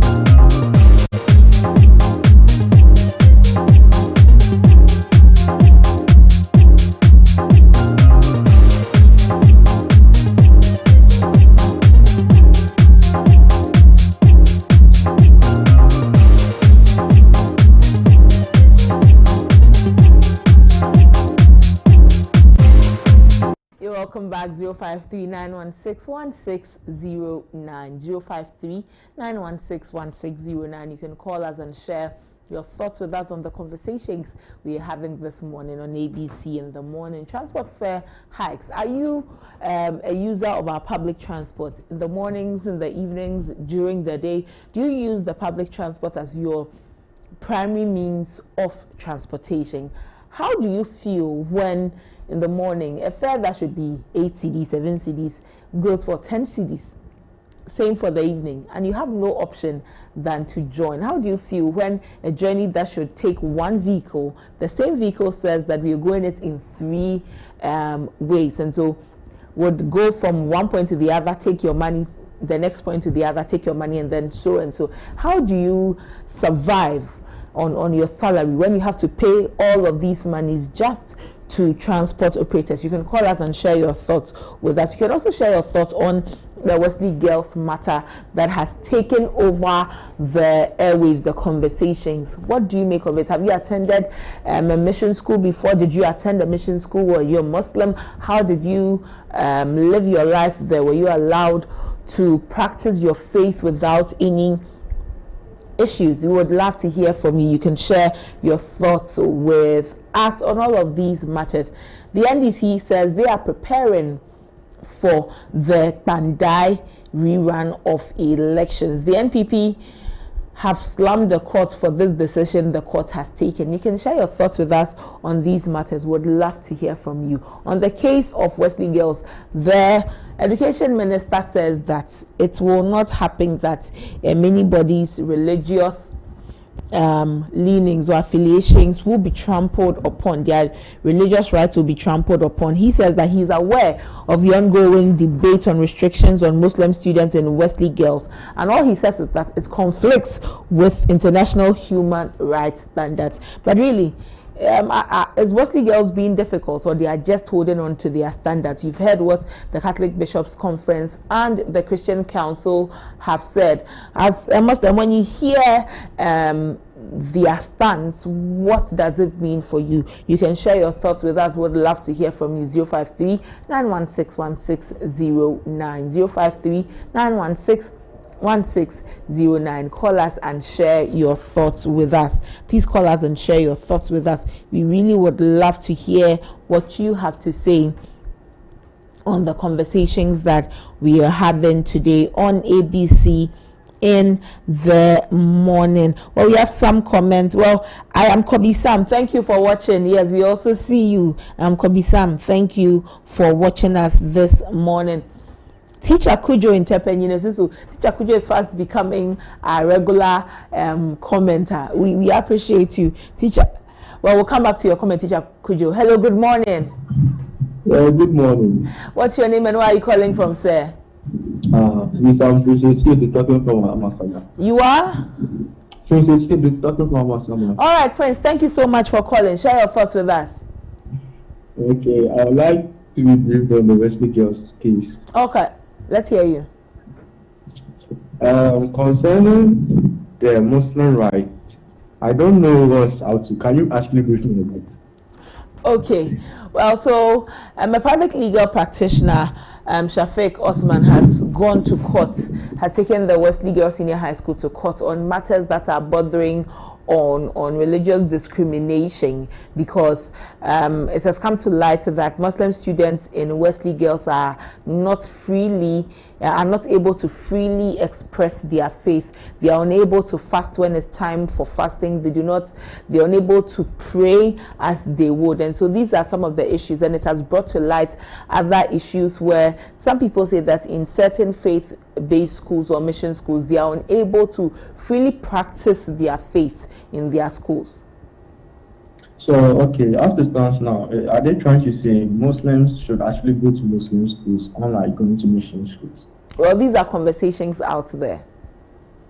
Thank you very much. Okay, Prince, thank you for calling and sharing your thoughts with us. Let's hear what you two have to say. 053-916-1609. 053-916-1609. Hello, good morning. Hello, good morning. Hello, good morning. What's your name and where are you calling from? My name is Ilyasu. Ilyasu, it's been forever since we heard from you. How are you? Yes, I'm fine. I went to Cote d'Ivoire. Okay, we hope Cote d'Ivoire is fine. Yes, I was fine. I'm fine. Great. Let's hear from you, Ilyasu. Madam, what you say, MPP party out, your friends, Omuji Sumbia di. So say, MPP party, Omuji Sumbia, whether we are Muslim and not Christian, whether we are say, UK, say, your friends, Indian in the EU, or Hindu that also, but almost say, no bit me a year or manu yinti, almost the amano. What will say, that being in this IBSO, and the NDC party, Christianity, the Muslim Bebate who said, on your vice president, that NDC party, Bia, almost Muslim, Dominica Yini, me see, and some of Muslim, young Muslim, no. I wonder why so Obama NDC. I'm telling you, me see, Muslims won't hear. Now we are munafiki. Ghana Muslim, ebinu, we are munafiki. Munafiki, mudia. So, Ilyasu, Christian, maybe Muslim. Maybe wife Christian, maybe Muslim. But you Sunday or sorry, so Friday when you come to mosque, let you want it. Sunday MPP party. Ilyasu. Sunday MPP party. Who is the boy? Ilyasu. You won't get on your Kayimu. What's that?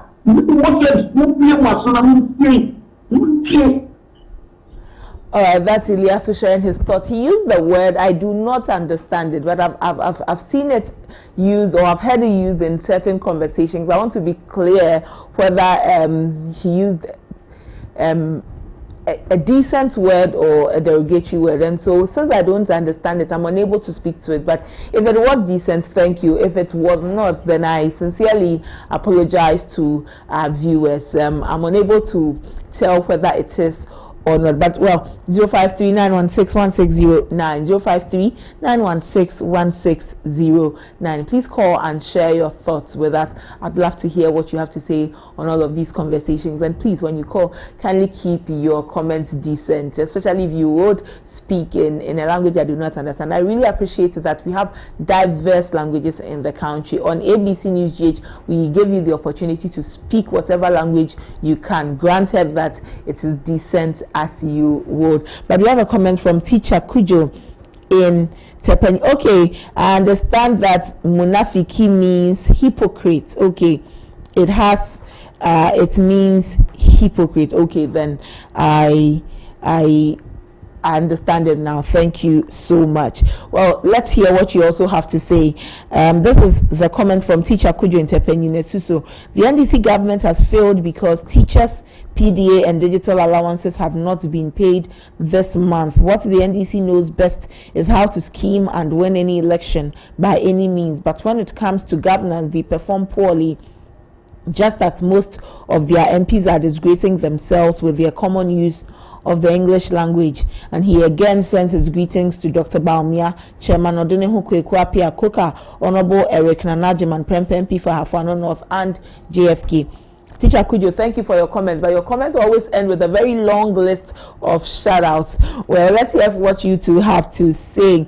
053-916-1609, 053-916-1609. Share your thoughts with us and let us appreciate what you two have to say on these comments. Just before I move to the sports segment today, where I know that a lot will be happening on the segment following yesterday's football match between Chelsea and Barcelona. But well, let's still hear from you. What do you have to say on all of these issues that are in the country? Religious tolerance, are we on the right path? Are we a country that really is tolerant of every religion? Are we doing that? Is this something, are you inspired by the way we live our lives in the country as people of various or different religious leanings or backgrounds. Let's know what you also have to say. Let's know what you have to say on all of these matters. But this conversation about Wesley Girls, it has really opened up a lot that we need to explore, we need to learn. And like Samuel said when it was time for ABC Speaks, these are conversations we need to have dispassionately. Don't become too emotional about it, lest you don't hear what your colleague is saying, you don't hear what your friend is trying to tell you.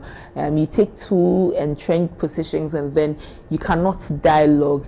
Apart from waiting for the Supreme Court to make a determination on the matter, it also helps us to have discussions with our friends, with our families, with our loved ones. Sometimes we can be very entrenched in our positions. We take stance and then decide not to shift on them. I mean, there are some standards that you don't shift on because those are your standards. But there are some conversations that as a people, we always renew our minds. We get to appreciate another's thoughts process. We get to appreciate their lived experiences so that we can make informed decisions based on their lived experiences. So it's very, very important that in all of these things they be devoid of certain emotions that may cloud your judgment, so that you come with a very clear and open mind and understand where your friend is coming from, for your friend to also understand where you are coming from. It helps us, it builds discourse, it helps us have a very good discourse and come to a better conclusion. Well, I will take a break and return with the sports team whilst they bring us the latest in the world of sports. Please don't go anywhere, you will enjoy this.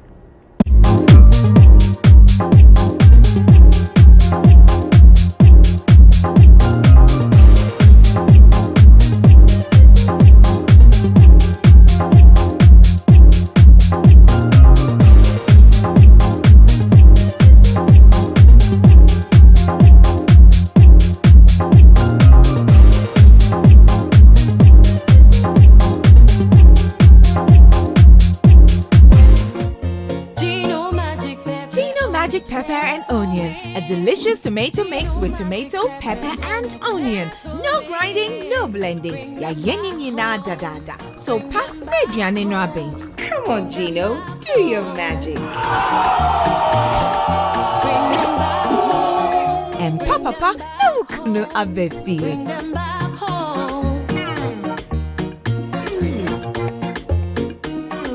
Jan tasty magic.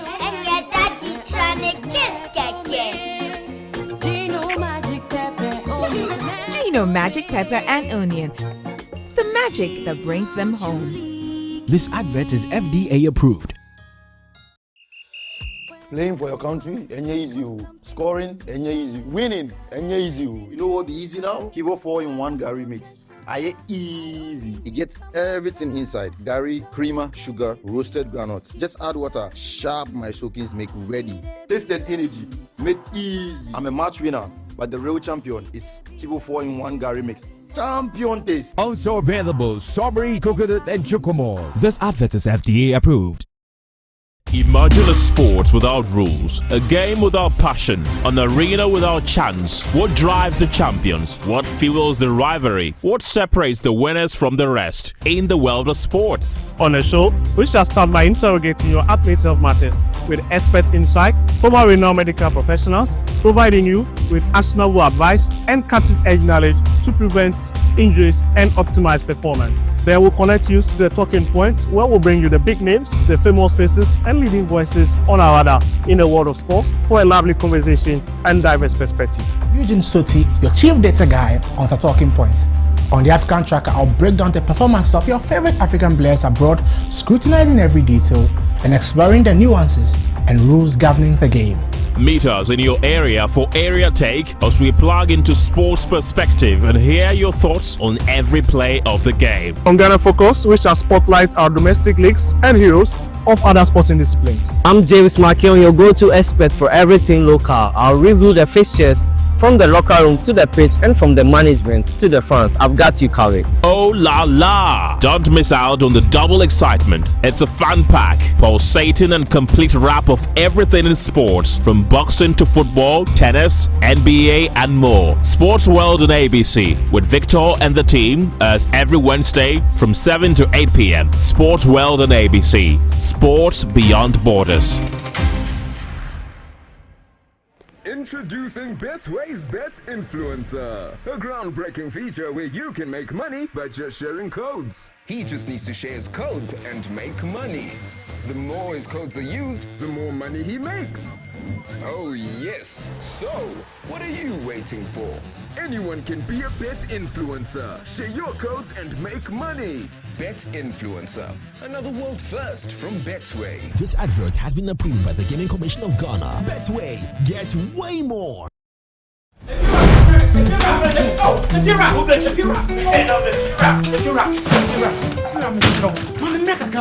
Rent back with the beer open.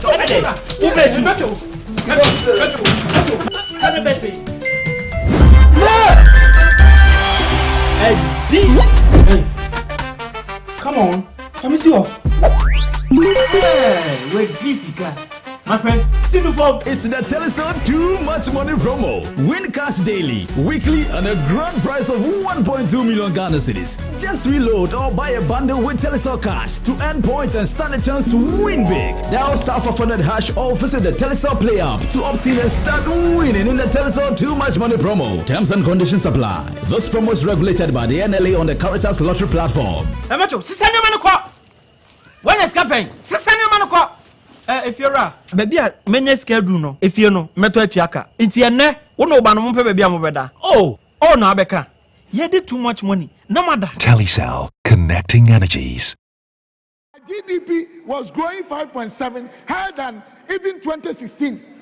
And they are benefiting from that because we are running defensive sector economic market. And they should understand that there's a lag period. So what Ghanaians are enjoying today, it's got nothing to do with the NDC government. Mr. Speaker, come to the exchange rate. What are the independent variables? What are the factors? One, we need to look at the primary balance. We need to look at our GDP growth. We need to look at our reserve. They were all doing better 2024. Two, by December 2024, we had put in our coffers over $500 million because of what we did, the syndication process or policy that we domesticated in our country. Mr. Speaker, by January 2025, we had put over $1 billion. What has NDC government done about our exchange rate? Nothing. Two, we had had a very peaceful elections. And for that matter, we had had, yes sir, we had a very peaceful elections, and as a result, it has attracted the interest of investors. Three, America had engaged in, terrorist war with its partners from the Asian countries. The NDC government should tell Ghanaians one policy they put in place. One, economically. They've not done anything.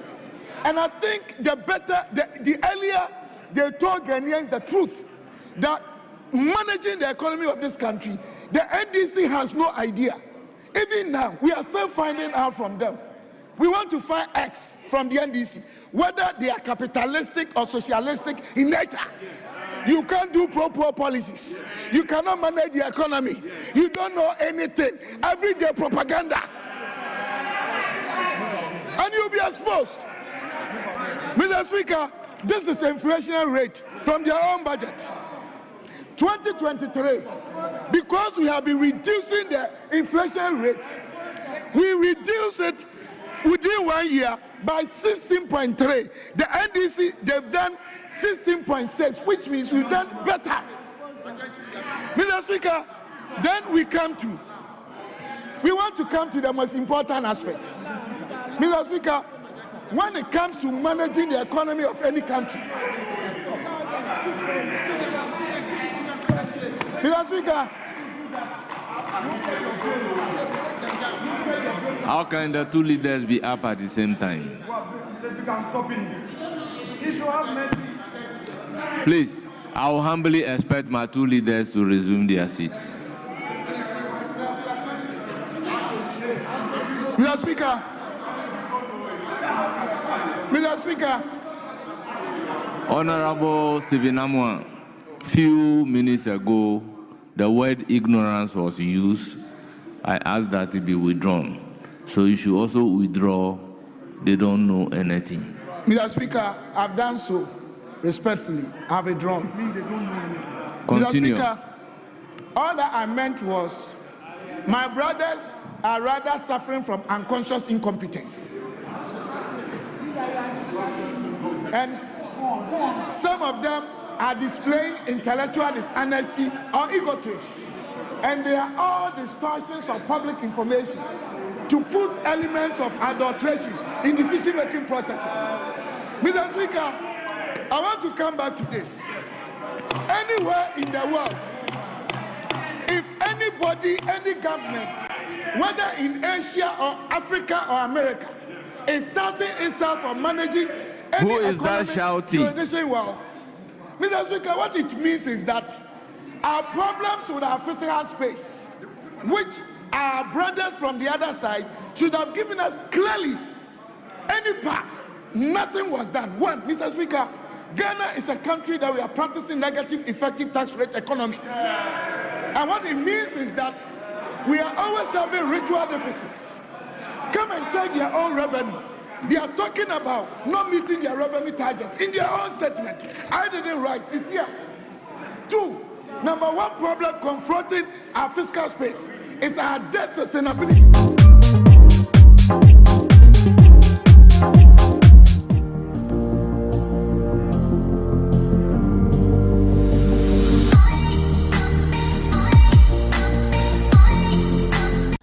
Welcome back. This is still ABC in the morning. It's time for sports. Yesterday,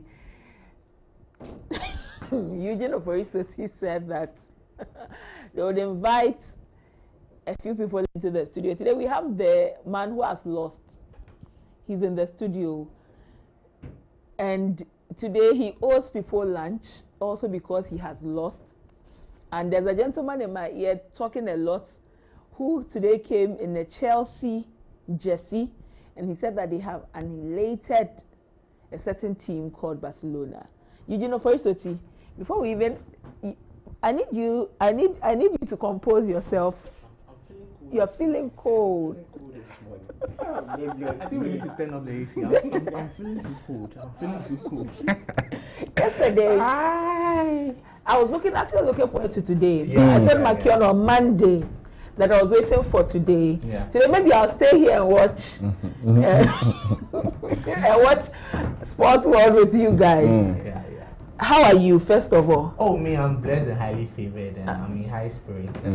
I see it even in your choice of double-breasted. Oh yeah, everything is blue this morning. It's a blue Tuesday. No, it's a blue Wednesday. It's a blue. Why do we have this gentleman with us? He's done with his segment, but he's here. Yeah. So yesterday, as I promised the viewers of this show that after the Chelsea-Barcelona game, we'll do a post-mortem analysis of the show, and we'll bring in at least a Barcelona fan on the show to give it a balanced representation, to have his thoughts on the game. So if Barcelona won the game, he'll come and explain how they won the game. If Barcelona lost the game, he'll come and explain how they lost the game. And most importantly, we went into a verbal contract. There was an offer, there was a consideration, there was an acceptance. So there was a contract is a valid contract. Very valid. And the terms of the contract was that which the losing party would pay for lunch for the winning party, and so he will fulfill that promise also here on set in the public. So he has a lot to do on the show today. It's because Chelsea they destroyed the. When we were young, we used to play PES. When you score the opponent more than 3 goals, there was this phrase from Peter Drury, say distraction, demolition, and annihilation. With all the talk, Barcelona they traveled all the way to Stamford Bridge. They failed to score a goal in match day 5 of the Champions. He said, "The best will be a draw. The best will be a draw. The best will be a draw." I told him that even with Messi, they only won at Stamford Bridge once. No Messi, Chelsea and Barca, we're on the same level. I told him here. I'm just quite listening to the two of you. So first of all, I think we need to listen to the coach of Chelsea, Enzo Maresca. Tell us why Chelsea won. We'll then listen to the man of the match for the day, Marco Correa. I think he's a Kwashe boy now. He has a lot of stolen goods in his pocket. We need to later unveil what is in his pocket, because yesterday Lamine Yamal was pocketed. We'll listen to Marco Correa as well. Then we'll listen to the Barcelona coach. Also tell us why he think his outfit lost. And then after I don't know the analysis, we'll now listen to Sammy tell us why he thinks his team lost. So first of all, let's listen to Chelsea's manager Enzo Maresca. The performance was top. The win has been very, very nice feeling, especially here at home with our fans. The environment tonight was top, and we need the same environment next Sunday. No, but you can plan. Barcelona is a team that if you give them the ball, they feel comfortable. But when they don't know the ball, they struggle. So the idea was to keep the ball as much as we can, and then we try to use, speed player, quick player, running player. So, you need a balance between the two phases, on the ball, off the ball. We always try to be aggressive, no matter with the other team. We try always to be aggressive, and I think tonight the players, they were very good. Estoril scored a fantastic goal, but also off the ball, he worked hard. It was very good. And so performance was top. On the ball, off the ball, he's doing well, he's in a good mood, and we need just to keep him in that way. Mark always enjoyed these kind of goals. Yeah, no, the environment was top. Also the night, beating Barcelona at home, it's a nice feeling for the fans, and hopefully we can give them more night like this. Well, so that was Enzo Maresca there. He spoke about why he thinks the team won. They fought for every ball, made sure that Barcelona, didn't have the ball in possession, because that's where he thought they were dangerous. Let's listen to the man of the match for the day, Marco Correa. He was asked a few questions about his performance on the day, the team performance, especially how he was able to keep one of the most important players for Barcelona, Lamine Yamal, quite out of the game, and he had to be hauled off before the match ended. Obviously showing that his work was done at the Stamford Bridge. Let's listen to Marco Correa. I think the last couple of games we improved a bit in defense. We start to have some clean sheets. I think the team win as well some confidence, and I think this is the way that we need to continue in this way. We are really happy, but I think it's just the beginning. We have a long way to go, and hopefully we can stay in this level. Yeah, I think his left foot is dominant. I think if I invite them to go inside, I think I have my teammates in there, and then I leave the space in his right side, is his left, at least his worst foot, and then if he does something with the right, just we need to say congratulations, because with these kind of players we never know. I try to do the game difficult for him, and we have a good. Well, so Marco Correa, they're giving us some secrets on how to stop Lamine Yamal on his good day. And let's go to the losing party. Let's listen to Barcelona's manager Hansi Flick after being pummeled 3 goals away at Stamford Bridge. His thoughts on the game and the red card situation with their skipper Ronald Araujo. He started very well in the game. We had a big chance to score the first goal. The first goal, and of course with a red card, everything changed. So it's not easy against this fantastic team to come back with 10 players, so with 1 player less. So for me, we have to accept this defeat, but I'm also looking very positive for the next games. How I said before, it's not easy against this team. I think I saw also some really positive things from my team, and I'm looking also positive for the next matches, and also for the Champions League. I know we have 3 matches, 3 games, 9 points to win, and I'm really looking positive and think positive about this. We can achieve this. But at the end today we also make some big ball lost. This is I think the key also for today. We are not able also in the offense to keep the ball, but also midfield players normally make this mistake. So, but at the end it's a performance from. Well, so we've heard from the tacticians and the parties who were involved actually in the game. Now let's listen to fans just like us who shared their thoughts after Barcelona were pummeled. So we hit the streets of Labadi. We spoke to a few fans who were Chelsea fans to let their voices be heard. Let us know their thoughts on the game. Who impressed them the most? Who disappointed them? Here's what they had to say. We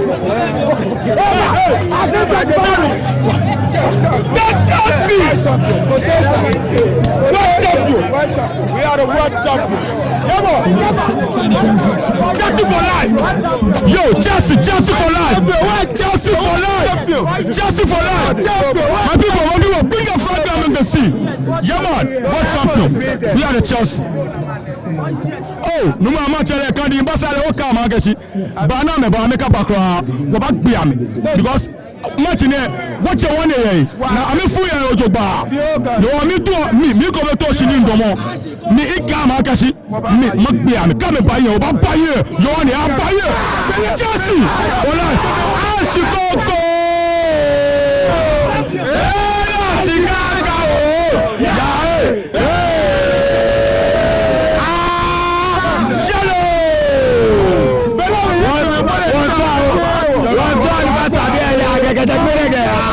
Lami Ama, what's a bed?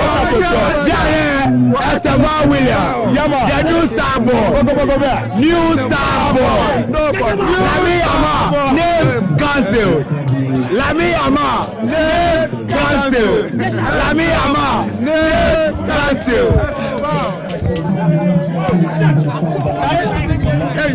Better be a baby politician. Ah, no, much of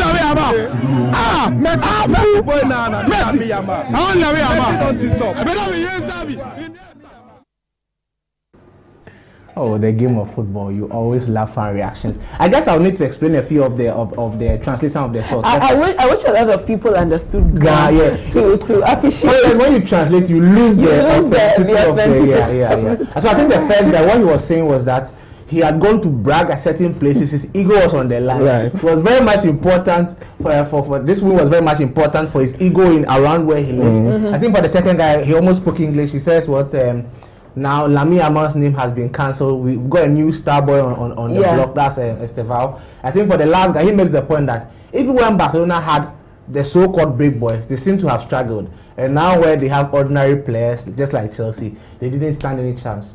And so I think this is now the perfect opportunity to invite our producer of the ABC in the morning, someone new. He's also a Barcelona fan, to do a post-mortem analysis of his team's performance yesterday. Before the game, he had bragged for about 2-3 months. You know one thing I appreciate about Sammy, even when he can see, that there are things on the floor, so far as he belongs there, he would deny it before the thing. He will stand for it, and I appreciate that. He knew the facts were bare before him. I think we are taking the words out of his mouth. So, Sammy, welcome to the show. It's good to make your debut on the sports segment. I think we'll bring you a lot more on our sports shows. We've got the replay on Mondays, Sports World on Wednesdays, and then the build-up on Fridays. We would like to invite you a lot more on our shows. First off, what do you make of the performance of your team heading to this game? There's a lot of expectation on your hands. Even though you failed to win away at Copenhagen, there was some belief that this time you were to do it at Club Brugge. There was the belief that you were to do it at Stamford Bridge. What do you think happened? First off, congratulations to Chelsea. Yesterday, you were a better team. Okay. You honestly deserved to win, and a lot of things went wrong for us. Okay. I believe that when the game started, Barcelona started well. The first 15 minutes of the game, we had some good possessions of the ball. We swing in some passes, and we pressed well. That led to our first clear-cut chance we got. After we pressed Reece James in the middle. Ferran Torres flopped. Because we pressed well, we took the ball, and Ferran flopped his lines, and from there we started moving downhill. And I don't. It seems to suggest that the miss from Ferran Torres affected the team some way, because it was too clear a chance to miss. On any day, any professional footballer should be bearing that chance. So if he had scored, would they have changed the complexity of the game? Yes. In fact, it would have meant that Chelsea would come out to play right? Like you would have wanted to score to equalize, and you would have opened up. And you think that would have also allowed Barcelona to exploit your defense and the spaces you also create, because the more you move forward, you create spaces. But because we flopped our line and we started moving downhill, everybody lost the rhythm of the game. Players in the midfield, you started dominating the midfield.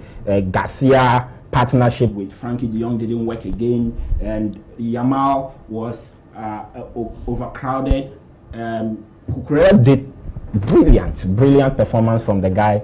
I didn't doubt Lamine Yamal going into the game that he could handle Cucurella, and I knew Cucurella who he is. He's very aggressive, and that's one of the things we missed yesterday. We're not aggressive at all. We're playing passive football, and even Hansi Flick admitted that for games like this, you need to be a bit aggressive.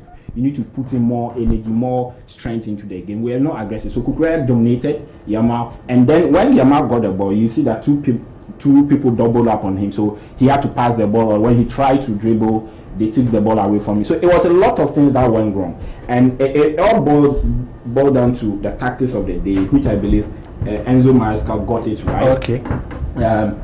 He played with James in that CMO with Caicedo, and Malo Gusto was there. Ferran was non-existent. After missing that chance, his control was poor, his distribution of the ball was poor. So that whole flank, the Malo Gusto flank, was virtually non-existent. So your guys could attack through that flanks and do everything.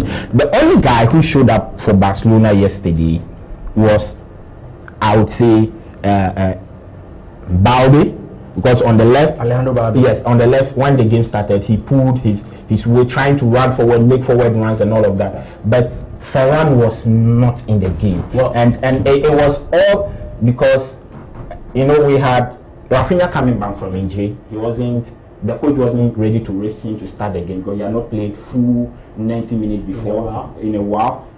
What's the name? Rashford came from having a flu or something, so he wasn't ready to start. The only team player who could bang on was Ferran, and Ferran on his worst day is a frustrating player. So frustrating that as Barca fans we sometimes question why he's in our squad. But truth is, he is our top scorer of the season as it stands now. So he's a player that he plays well, he gives you the goals, and some days he will just frustrate you. I can't what is it?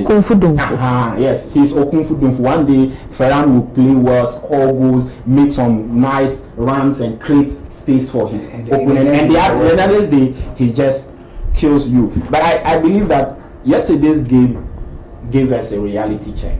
And the reality is that the team is not there yet. Okay. We need to put in more work as a team in Europe, especially.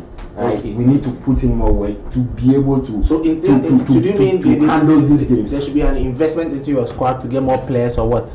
I don't think squad. Yes, who wouldn't love squad? But what do you think is the problem with But I don't think the squad alone will be the issue. Yes, we need players in terms of defense. We need somebody. We need a top defender. Ronald Araujo, I believe his time at Barcelona is up. This summer Barcelona will be selling him, no doubt about that. Barca will be seeing he's just skip at the moment. Yes, but Barcelona will be seeing him. It doesn't show a sign of good faith for a club to sell your skipper. It shows a sign of good faith because we've given him 3 seasons to recover from his mess. We remember against PSG when Mbappe was still at PSG. He flopped his line, took a red card, and we lost the game. The game we were already leading. We had scored them 1-0. I think he ended up considering 4-1. And we lost because of him. We got kicked out of that Champions League, and that was like a season that we could have gone into. We could have proceeded or played well in the UCL. That's your belief. Because after that PSG game, that was in the quarters. We could have gone to semis and probably make it to the finals. Right? Then he flopped the line. The last season against Inter Milan, flopped the line again in the crucial moment of the game. So I believe that Barca had been candid enough to him. It's not about we being not respecting our captain. We've been candid. We've given him time to recover, to come back, and it seems just not to be working. Because yesterday I was watching the game and I asked myself, any professional footballer of the caliber of Barcelona. You see, it's not everybody that plays for Chelsea, right?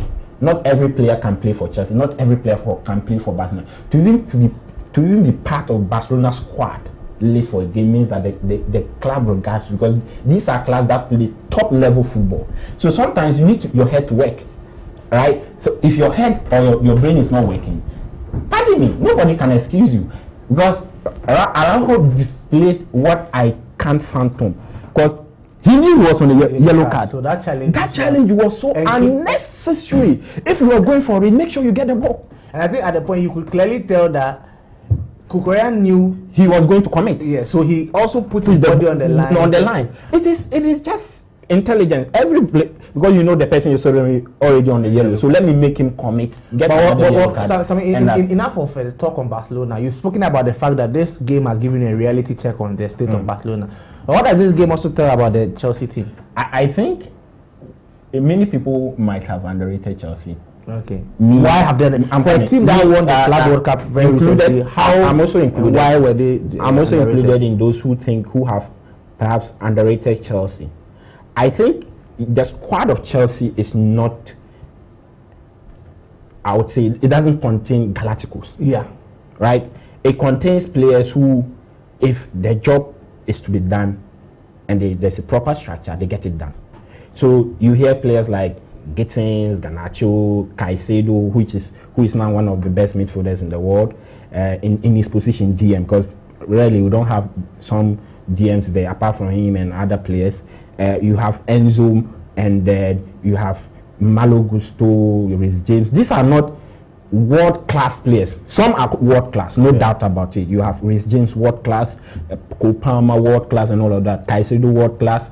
As it stands now, he's a world-class player. But you have a team of young guys who understands each other, and when they have the proper structure with Enzo Maresca as their tactician, he puts together a structure, a system. They run for him, they attack, they close their spaces, they defend so compact. Like, they don't defend in a way that you see they pack the bus, but they press well, and they have runners like Neto running on the flanks, Garnacho running on the flank, and Joao Pedro even there. Yesterday he didn't play. That reminds me, I think when the Chelsea lineup came out, generally for the first time we had three of our strikers all on the bench, and Pedro Neto being the number 9. So I think the anticipation was that Barca were going to play the highlight, but for the first time we barely saw the highlight. No, we played the highlight, but we're cautious. Okay. That's because we've learned our lessons. Okay. Because the highlight, especially from the club rules. Yes, the highlight cost us a lot.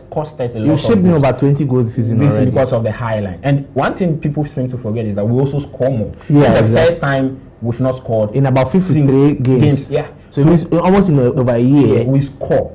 One thing about us that we score goals. But just the highlight makes it so difficult not to concede. Yeah. So we end up conceding. Yeah. But you see, Hansen football is about score me, I score you, and let's see who has scored the other. Okay. But unfortunately, yesterday Chelsea was a very stubborn team to break.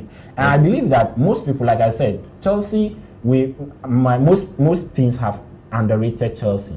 But I believe the team still needs a lot of things to be done. Yes. Okay. But one thing quickly, what things need to be done?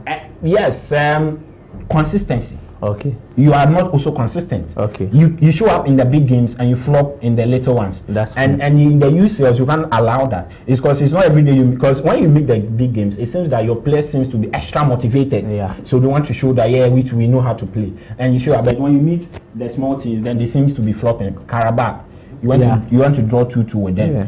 That is a game you could have won comfortably. So I think that the consistency is one thing that Enzo needs to instill in his team, and not just let them show up in the big games.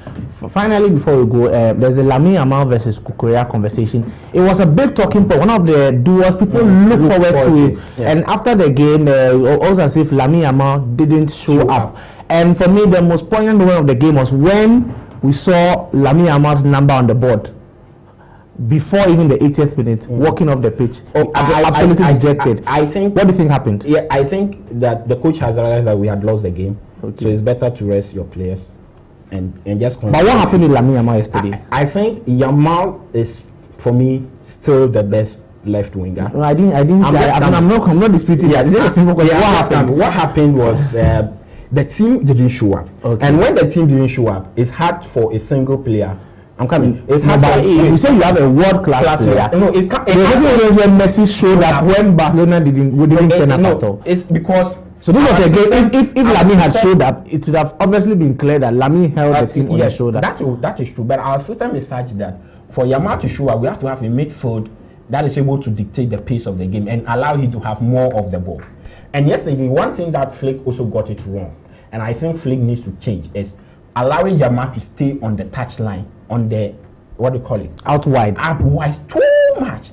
Sometimes when it is not working, which was evident yesterday that staying on that touchline. So you should have cut in a little. Let's invert. Don't let him be on that wide wing. Let him invert. And when I think that when Yamal invert into that number 10 position, he would have dominated the pocket and at least make some, not score, but at least make some passes into the box. Yesterday, Cucurella did a great job. I'm not going to take that away from him. Well, away from Lamine Yamal, we had press for time. Away from Lamine Yamal, let's look at Estevao Willian. Yeah. There was a talk of once Kubama was in the Estevao was the guy for the game. He delivered. He scored a brilliant goal, a delta of a goal. What do you think of his performance and his introduction to European football at the moment?